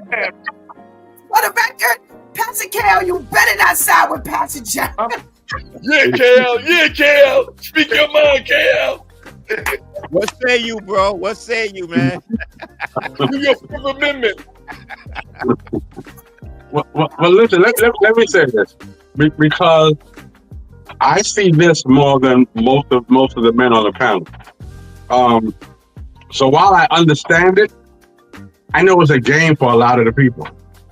A lot of the people are just there just to get the housing, and it's almost like you get in trouble and you say, God, if you just get me out of this, I won't lie anymore. You lied when you made the promise to God. When these folks get into their situations in their houses and stuff like that, and the people are paying for their house and you paying $50, they're not looking for no job. What they're doing is so housing and EBT and Section 8, they tell you have to apply for a job. So they're going to apply and say that I've applied, I just could not get a job. If they are living for free, listen, that's what they're doing. I see this every day, all day. So they get in there, and a lot of folks, they get in there because they can't live with mama no more. Their daddy getting on their nerves, and they go into the shelter figuring that the shelter would give them a place to live. So it's not that I don't want a job because it might hurt me. I'm not going to get a job. There's no need for me to get a job if you're paying for my food, if you're paying for my living, if you're paying for the children, and then not to mention you get a stipend every month for your power bill. Why would I? Now, me personally, I couldn't do it. But look at it from the larger point of these folks who are having 50 kids for no reason, And the man is after they get the place. So remember, it's not the family, it's not the male and female together. So after they get into the place, they move in the boyfriend. No, they not getting no job. It's the racket. You generalize. Here's another thing too, along with that, right? From a landlord point of view, right? And I mean, the people don't want to realize it. All right, I got a couple of apartments. All right, yeah, I can get Section 8 and whatnot. The person, if I was going to accept somebody, like Section 8 or something like that, I would want somebody who has to pay more responsibility into it, because I'm going to I'd rather get somebody who got to pay $200 a month as opposed to somebody who's going to pay $50 a month. One, because they got to work. They're showing more signs of responsibility and whatnot. You know what I'm saying? Because you get people who are only paying $25 a month. As a landlord, they tear your place apart and whatnot, because they won't care about it. The mentality. I want somebody who's more progressive minded, somebody who cares, who wants more in life, as opposed to somebody who's just going to lay around and mess up the place. Sir, I disagree with you. I was a property manager for 5 years, and all we did was Section 8. And that owner only cared about his first month rent, security. Automatically the money came in. He didn't have to chase the tenant. He went because the city paid him. So at that point, all he saw was dollar signs. And he understood that when they got out, he'll have to fix it up again. But these folks don't care about, we want you to be career minded. They just want their money. I don't care if you're a doctor, if you want to be a doctor when you grow up. I want my money today. My money. Well, here's my thing. If I'm looking at it from Ainsley's perspective, having been a landlord for 31 years, my concern would be, okay, so I have a person who's coming. Okay, if I play the game like Pastor Jeff tells me, and I understand the plight of this issue. If I have money, I don't get the housing. If I have the money, if I don't have the money, I get the housing. But if I have the money, I won't get the housing. As with Brother Al, if I take that mentality and I understand it the way Pastor Jeff always tries to force me to think. I'm tired of being bullied by Pastor Jeff, by the way, y'all. I'm always being bullied by Pastor Jeff. As a landlord, that becomes a concern to me. If I'm about to take you in as a tenant, I am not taking a tenant that does not have a job. I'm not taking it. And I'm going to be honest, I was very surprised, Brother Al, that you said it, because you and I have both spoken on this panel all these years about being a tenant, taking in people who don't work. So if you are don't misunderstand me, if you may be playing this game and your intent is to get a job, right? Now you go through the process and you get the job. That's gravy for all of us, because now you have a job. You're not in my house all day running up my utilities. You're active. You're not sitting around, because I don't want to see that whether I'm a landlord or not. I don't want to see people who just sit around. But now I run the risk of bringing in a person who does not have a job. Now, what happens when you get in there and now you don't have a job, and now what am I facing as a landlord? Am I facing now a person who's going to be in the house all day, especially if they have children? Because when it's cold, I'm not expecting people with kids to be outside. I'm not expecting, because I also hear from the opposite side, several people have told me that they could not get child care because they didn't have a job. This is how crazy this whole situation is. So now they can't get a job because they don't have babysitter, but they can't get babysitting because they don't have a job. So now they're caught between that web. So where does that leave me as a landlord? Now, do I seem insensitive because I don't want this here in my home? And now when I need to try to get you out, Now I'm gonna go through 9 years of trying to get you. That's a risk as a landlord I'm not trying to take. I'm gonna be honest. I'll be very honest. Pastor KL says that the landlords are not caring. As a landlord, I don't care. I don't want it. I want somebody who's already working. That same situation now. They're having a hard time because of that same situation. I mean, are we talking about, okay, if we're talking about like you got like a few apartments, or, you know, a few apartments, or you talking like you got like major buildings, you know what I'm saying? Most people I know they got more small, you know, a 2, 3, 4 housing and stuff like that. They're not talking about a 40 apartment building and stuff like that. Right. You know, so it's like the mentality is like whatever. But you more on a smaller scale, if you will, you know, you do care about your property and stuff like that. You kind of care about who's going in, the whole situation. It's not about the dollar. You want to know, you know, you're more concerned about the value. You know, you don't want the property value to go down. You don't want, you know, you don't want to deal with the riffraff, so to speak. Well, let me just clear this up because I'm not sure if people misunderstood me. So I'm not saying if you have somebody from the outside, Joe Schmo, who's looking to rent your place, yeah, you got to have a job. What I'm saying is that if this person comes with a voucher saying that I'm paying you $1,600 a month from the city, he don't care whether you have a job because he's going to get paid. That's what I'm saying. I care as a landlord. I care. I don't care how much your voucher is. I don't want anybody who's not working. But see, again, I'm coming from two different sides. I'm coming from just a Stephanie side, and I'm coming from a landlord side. I personally I like to see people who are about something, who's living, who's doing something, who's productive. I'm not going to, because when I was your age, I was productive. I'm not going to watch anybody sit around doing nothing. And that has nothing to do with how I think about you as an individual. You know what I'm saying? But I don't want to be nobody. I want to sit around. Whether you do or whether, I've had people literally say to me over the years, well, I'm on a break. I've been working for 5 years straight. It's time for me to take a break. And they haven't lived with me. This is just conversation. And I'm like, wow, wouldn't that be nice?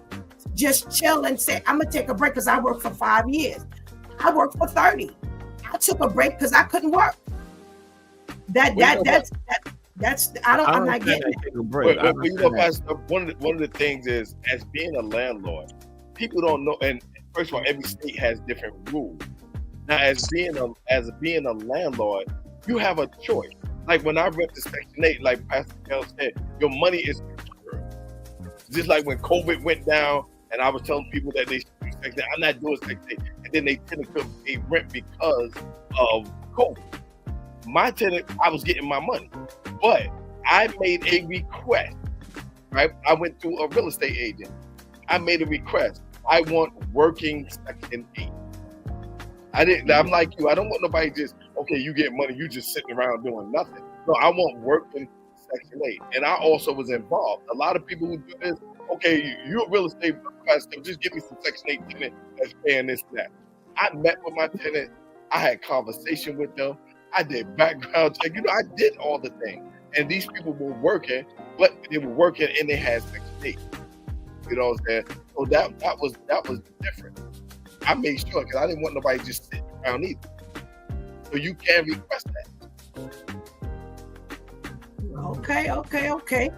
So did I hear from Pastor KL? He gave us a landlord thing. But what did you say, Pastor KL, in regards to your mentality? How do you feel about that mentality? Did you say that? I'm sorry. Yeah, he said he disagreed. Okay. Yeah, I disagree. Okay. I wasn't sure. I thought that's what you started off with, but I wasn't sure. Okay. Like I said, this has been coming up a lot, quite often in conversation. And like I said, I was having a conversation with one young lady, and she was like, listen, I get where they're going with it, because, you know, you got to be pretty much strapped in order to move out and move up. But I can't go backwards. I gotta work. I'm just gonna have to, do what I gotta do on the opposite side, to make it happen. And it seems to be, that's the thing. Sometimes they put people. Who's talking? Yeah, sometimes they put people in predicament. I give a perfect example, right? Every Sunday after church, me and Tamika go out and we feed homeless. There was a lady that was out there that was pregnant. She was in her apartment. She begged them, hey, I'm going through this. Father left, I'm by myself, this and that. They would not help this woman. This woman was out on the street in the cold, living in a tent. And they actually had to come. They actually came out and seen her living on the street, and then they gave her a place. It shouldn't have to be like that. You shouldn't even have to play this game. They put people in predicament to play this game. You shouldn't have to do that. You shouldn't have to go through that. So wait, are you saying that they did not? What didn't they do before they came out? They wouldn't give her a place because she was trying to find a place. She didn't make enough money to afford a place, and she went to them for help. Wait, listen, I need some help. I'm working. I can't afford an apartment right now. They would not help her until where she was at, that she couldn't pay the rent, and so now she's on the street pregnant. You know what I'm saying? And I feel so bad for the lady. She was on the street pregnant. When they actually came out and said, wow, she really is on the street. Now they put her in a place. Why you couldn't help her from the beginning before it got to that point? Absolutely. But as always, you have the bad that make it bad for everybody. Yeah. I don't agree with the concept of you can only get a place if you are at zero or at poverty level. I don't agree with you can't get SNAP benefits or medical benefits unless you're at the poverty level if you're in the system.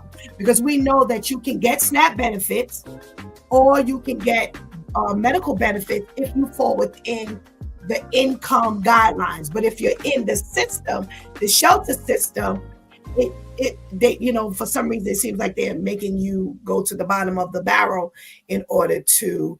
But I want to personally hear more in regard. I would love to be on the inside because it can't be no one size fits all. I'm having a hard time believing that, where it's just this is everybody's option. I'm having a hard time, and I'm not saying it doesn't exist. I just need to hear more personally where, so I'm hoping that, it's not where they really making people, get to this movie. That's all I'm hearing. And like I said, this was a young man, and we were like, well, there's a job. There are jobs out there. We could get somebody saying that they could put him on, they can help him get a job. And the response was, well, he said that there's a guy he knows who went through the entire process. He's not going to take the job until he actually gets out and then up and running. And I was like, whoa, again, but this was an option. This is optional. So, I don't know, I don't know. I don't know. Hearing this, I was like, what? I haven't spoken to the men about this, but it didn't click until we talked. I saw this thing last night and I was talking to you guys today. I had completely forgotten about it until this came up today with Mom Donnie and the homeless situation. So prayers up. Guys, you've been great as always, sending us into a thought-provoking weekend. Thank you so very much for your contribution today. And Pastor Jeff, stop holding a gun to my head, making me do it. You and Pastor Jeff, stop this fighting. Stop forcing me. We can't hear you, Pastor Jeff. We can't hear you. Trying to get me to change my opinion. You the bully. Wait, what'd you say? You're trying to get me to change my opinion and my thoughts. You're the bully. No, absolutely not. Whatever you guys say is what you guys say. I don't have a problem with you always saying to me, well, you can't blame them, Pastor Steph. Yes, I can. Stop telling me what I can think. I'm telling you. If you Round want to one. have You can't your heart, blame me then for go ahead being and have me. your heart. Huh? You can't What? blame me for being me. Pastor And you Jeff, know what? You're right. You're absolutely Pastor, right, Pastor. Yeah. Pastor Jeff, she has a handicap sticker. She has rights. I got one of those too. Round one. Thanks, guys. Have a wonderful weekend. Have a good weekend, everybody. All right. Peace out.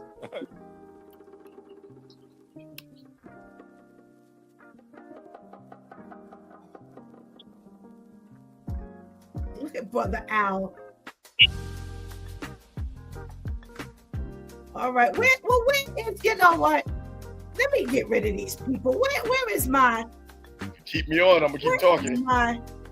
She is like so fired. I went to the restroom.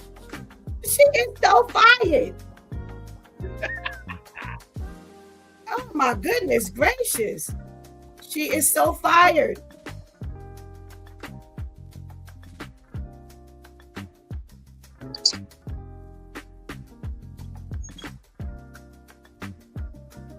This is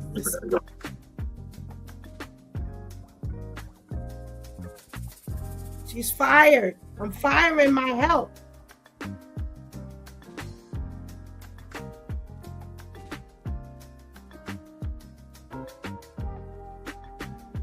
All righty. It's just me and you now. Oh boy, what a predicament to be in.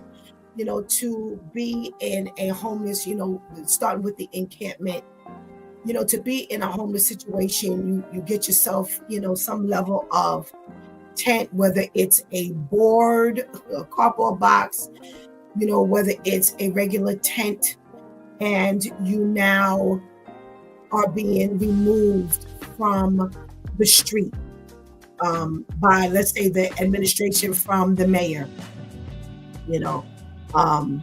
And then you have now Mom Donnie coming in and saying, listen, I my heart goes out to these people. I cannot wipe them out of where they have set up to live. You know, it pulls on the strings of your heart, because like, what do you do? Where do you go?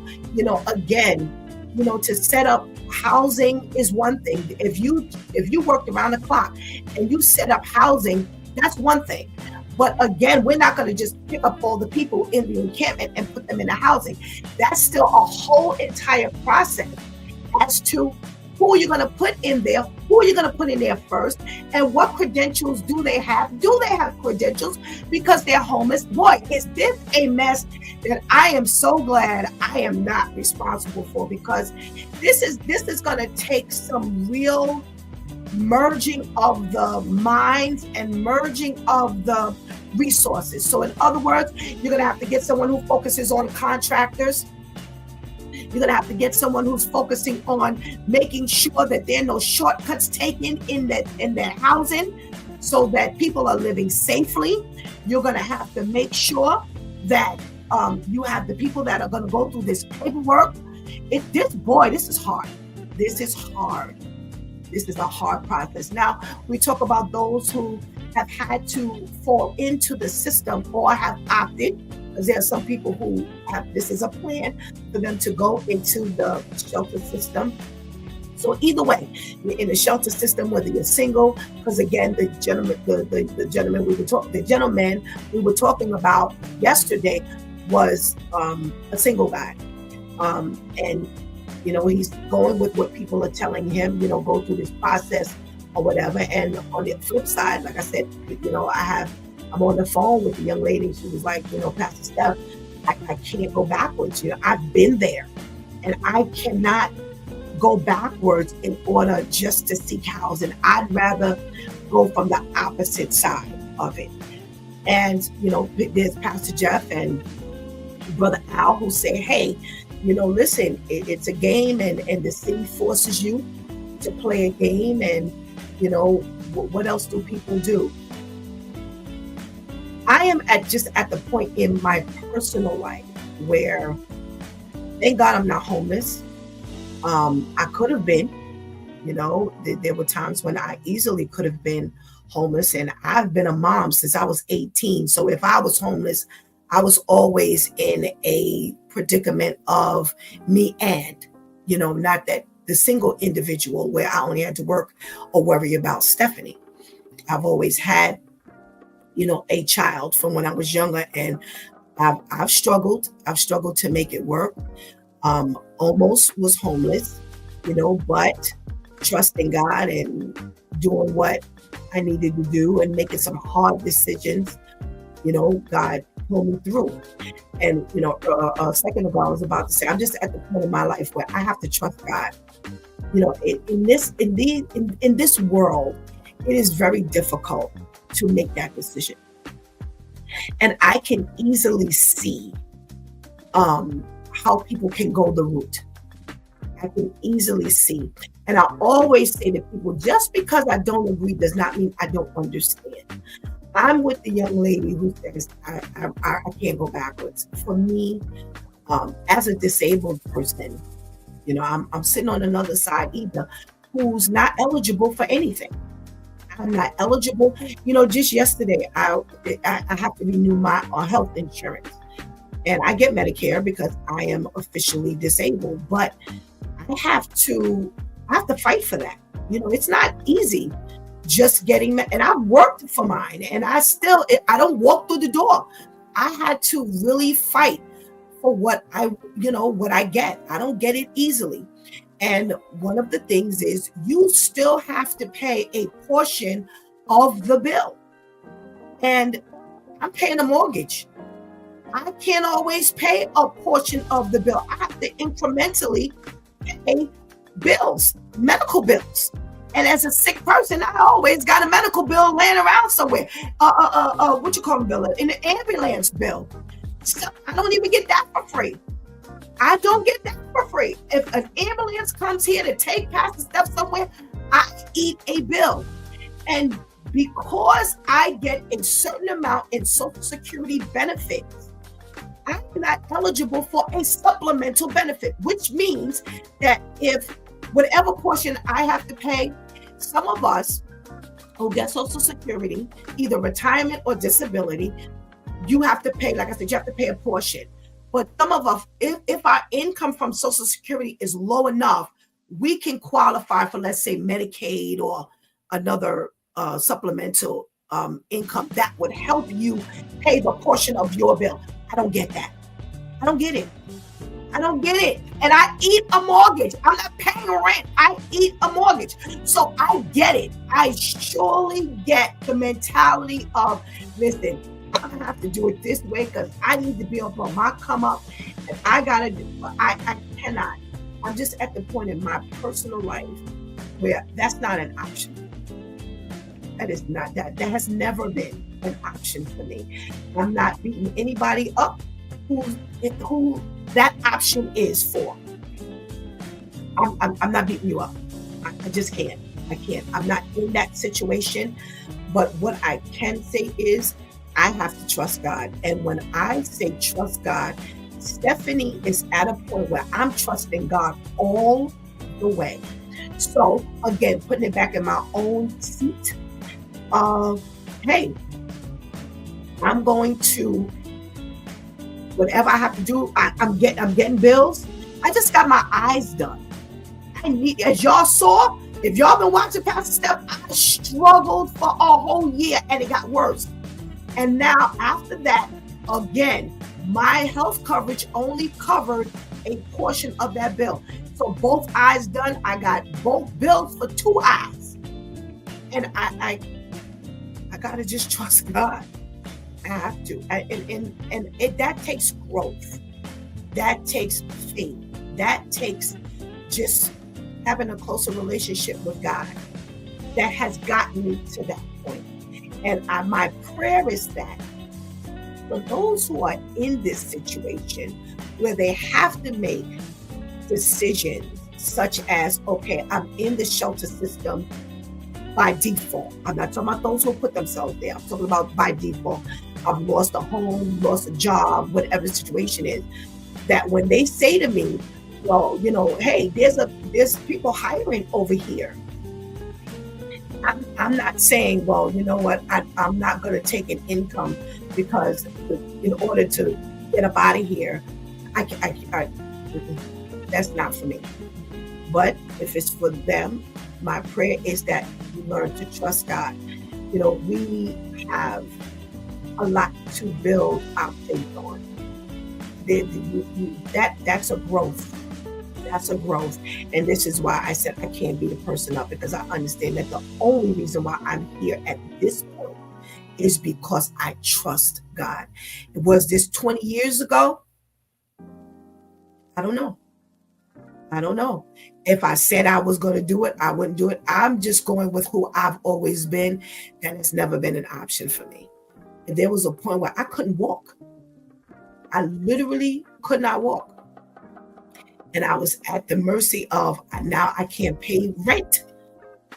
But I didn't know anything about really trusting God at that point. My life was not where it is now. But I guess subconsciously, I was trusting God without even realizing it. It was like, okay, build yourself back up. Get yourself walking again, literally walking again. I literally had to walk again. At one point I was sliding around on a pillow because I couldn't walk. Could not walk. So again, it's all a growing process. So my consistent prayer is for those who are in this situation, that your faith in God grows, that He would help you to stand on, you know what? I'm not going to lean on the system because that's what they're forcing me to do. Because that was the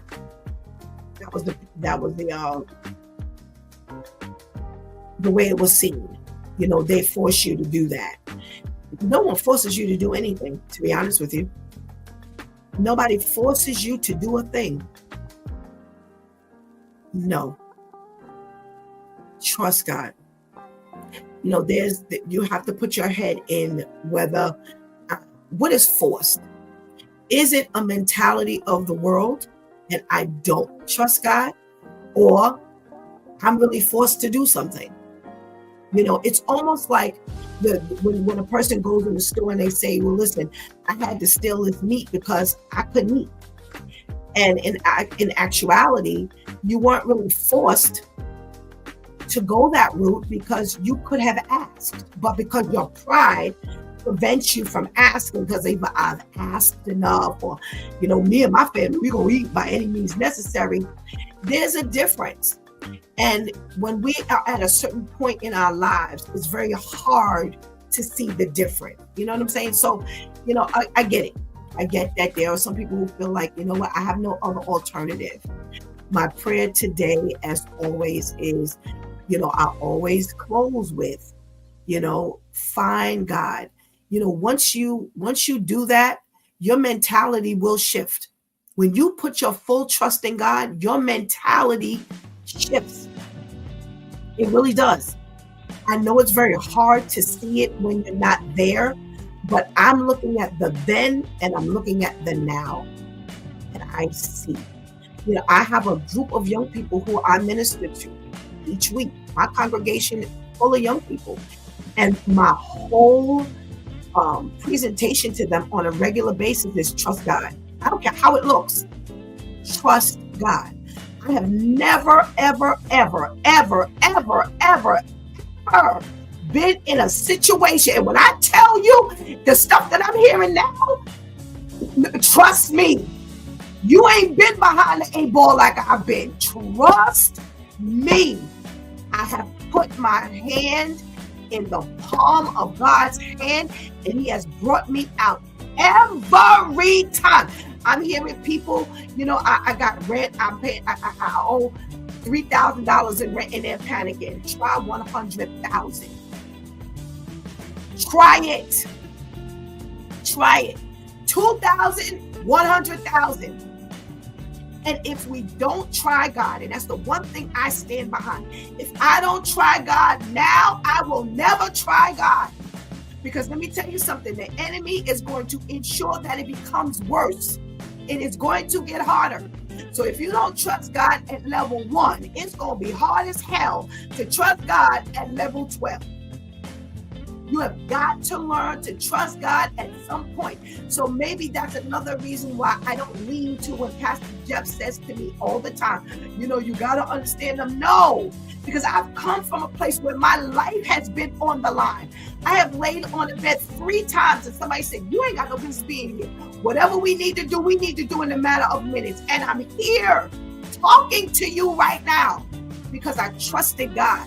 And as they were pushing me in the operating room, I was smiling, I was talking, and I have been asked several times, how in the world do you, like, it's like nothing to you to be. I said, listen, whatever I'm gonna meet on the other end of that operating room, if God decides to close my eyes, now ain't the time to be panicking. Because I ain't gonna be able to do nothing about it. I don't want to hear nothing about no Hezekiah prayed. No. That may not be for me. That last 5 minutes may not be for me. I'm not jumping to my God, I'm going to accept you as my personal savior. No. What I tell people is my life needs to be lived right now so that when the time comes and the doctor tells me we got to get you in that operating room, or either you're not going to be living, I'm just going to look to God and say, you know what, God, it's me and you right now. You're going to take control of these doctors and the medication and the machinery and everything else. But I have given my life to you as best I know how. And I'm trusting God that is good enough. That's my prayer before I go into the operating room, which is why several people have said, well, you're surely smiling. It's not because I'm not concerned, but I'm not worried. I can't do nothing about it. But I go to God as they wheeling me in. Before they tell me count backwards, I'm saying, God, it's you and I. My life that I have lived up to this point, and what you decide to do with me, I would pray that you have me come out on the other side of this. I'm trusting you for that. But if your decision is other than that, I pray that my life has been lived so that you let me enter into your kingdom. I ain't going to be like, oh God, please forgive me for, smacking Shantice and forgive me for, running around the block. No, I don't have no time for that. When I was faced with $100,000 debt, you know what I said? God, this is on you because I ain't got the money to pay this bill. So for somebody worrying about $2,000 of rent, or somebody worrying about they can't get about the shelter system because they ain't got, if they get a job. See, I can't worry about that because I didn't worry about greater things. And ain't nothing worse than worrying about your health, your life and death, or worrying about if you're going to lose your house at a rate that you cannot come back from. There was no way in the world I was going to get $100,000 in my pocket. Don't play lottery. I ain't got nobody who I know who would leave me and I would inherit some money. It ain't happening. But it was for my faith level. My faith level. But I understand that if I did not try God, then maybe my faith would not be here. If I decided to make moves that God would not have been happy with, because I'm like, listen, I got to do what I got to do. I got to come up with this $100,000. So listen, if I got to go do this, I got to do that. God will understand. That's not faith. So you're talking to a person, you're listening, and you're getting. I'm telling you that I know it's hard. I know it's hard, but my prayer is that you utilize everything that God is doing with you, for you, and about you to build your strength. Because let me tell you something, if you think this is a challenge, this is only the beginning. Because you can get the apartment for free. The challenge is, can you keep the apartment? The challenge is when you run up into a landlord that's a slumlord because you didn't know that up front. And now there's other things that you're faced with. So this is just the beginning. If you don't allow God to help you build your faith right now, what's going to happen when other things come up?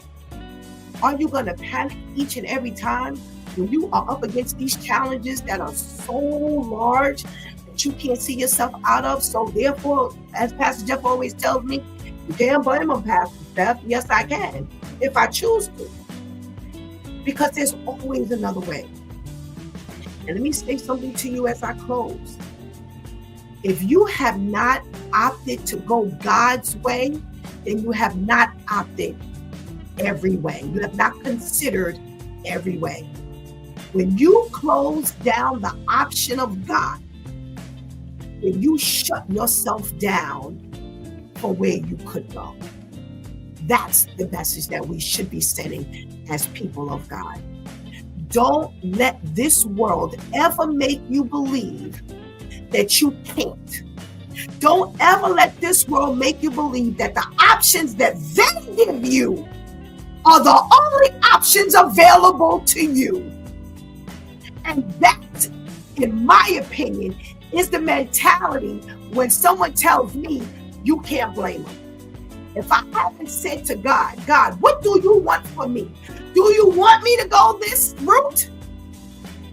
And I mean, really, I'm not talking about, yeah, well, you know, God want me to go this route because I ain't got no other options. No.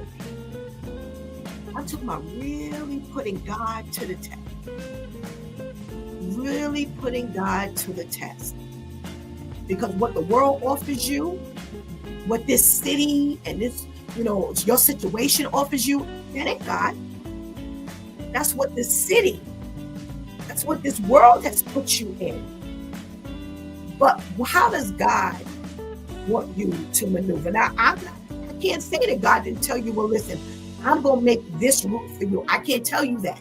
But what I can say is, if you have not sought God, then you could very well be opting for lower when God has higher for you.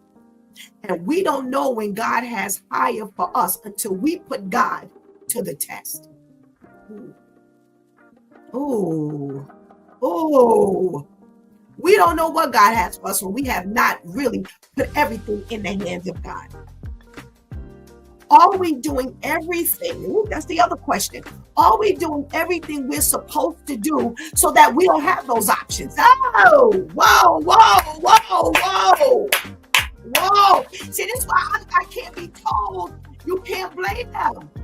Because see, I serve a God that says, I have a mansion for you here in heaven. Your treasures are here with me in heaven. So you want me to send my blessings down to you? You got to live the way I want you to live. See, I'm not about to sidestep God to deal with this world, because that's what we're doing. A lot of the times that's what's happening. We don't have options because we haven't opted for God. So yes, I can blame you if you have not opted for God. That's why I can say, stop telling me, or you have to understand, no, I do not. I understand who God is. Do I have to understand people who don't know God, who refuse God, who now feel they're in certain situations? Yep, I do. I have to understand, because I understand that you didn't just close down your options. So my suggestion to you is to open up your options, because nobody wants to be at the hands of that. Even when people have said, you know what, I'm going for zero, I'm not gonna get no job because I'm going to prepare because this is the way I'm gonna get out of this predicament. I'm sure that's not something that you want to do. They want to do. But open up your options. The first thing I admonish you to do is to go to God and ask him, God, what do you have for me? Now, here's the thing. Stop asking only what God has for you in regards to what he has to give for you, opposed to, God, what do you have for me? In other words, also saying, what do you have for me to do for you? Because see, my journey is not the next person's journey. It's not. We have to go to God for what God has for us. And my journey has not called for me to make moves outside of what God has told me to do. Period. At all. So I want to help you. I want to help you understand that there are options that are greater than the ones you're looking at. With God, it's always a possibility. With God, there is nothing impossible.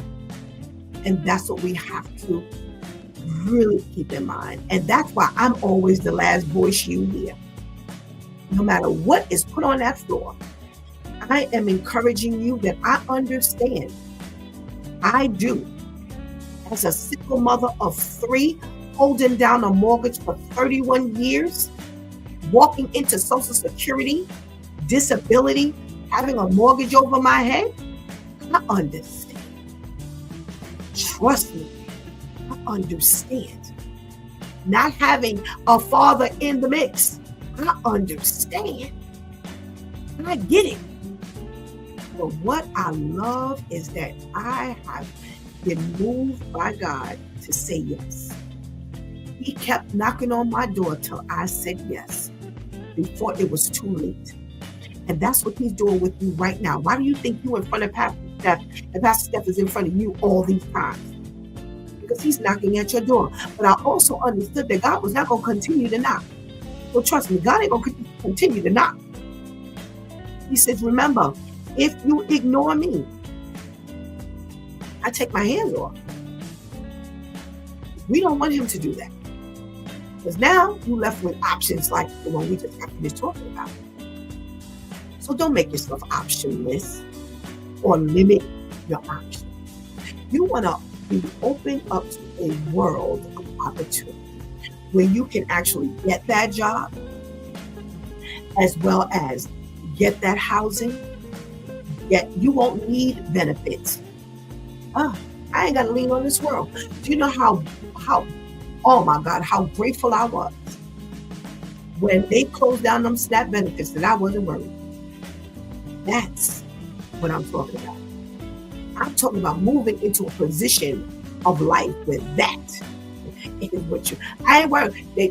My prayer was for everybody who was getting this SNAP benefit, and I understand what it is when your money gets tight and oh my God, my source of food is going to be cut down.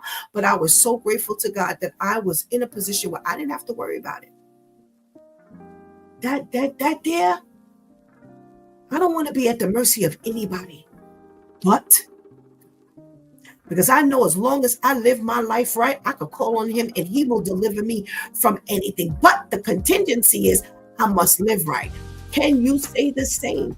Does not mean perfection. Remember, I always tell you that living right does not mean living perfectly.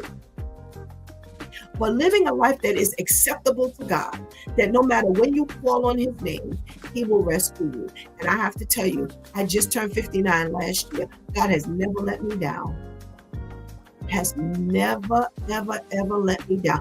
Especially during the time when after I really gave my life to him. And I was like, I ain't taking nothing before I grab onto God. That's when I really started seeing God come through. So you want to make sure that this is something that you grab onto. Because as long as you hold on to God and do what he gives you to do, you won't ever have to worry about a thing. You were watching It's Due Time with Pastor Steph. Join us Monday through Friday from 7 a.m. to 9 a.m. where we discuss matters of the heart, mind, and spirit. As you go through your day, be sure to set your mind on things that are above, not on things that are on the earth. They will only serve as a distraction. Remember, we're children. It's Pastor Steph signing off, and I want to thank my Due Time crew, the men, for always coming through big time and sending us into a thought-provoking weekend. Thank you for hanging out with us and keeping that chat room alive. Please do not miss this opportunity to give your life to Christ right now and open up a world of opportunities and options. Please do not miss your opportunity to strengthen that relationship with the Lord right now, because later is not promised to any of us. Until Sunday, when the Word Project Prayer Room is open. I got my glasses, y'all. I can read the prayer request. Until then, God spares. I love you.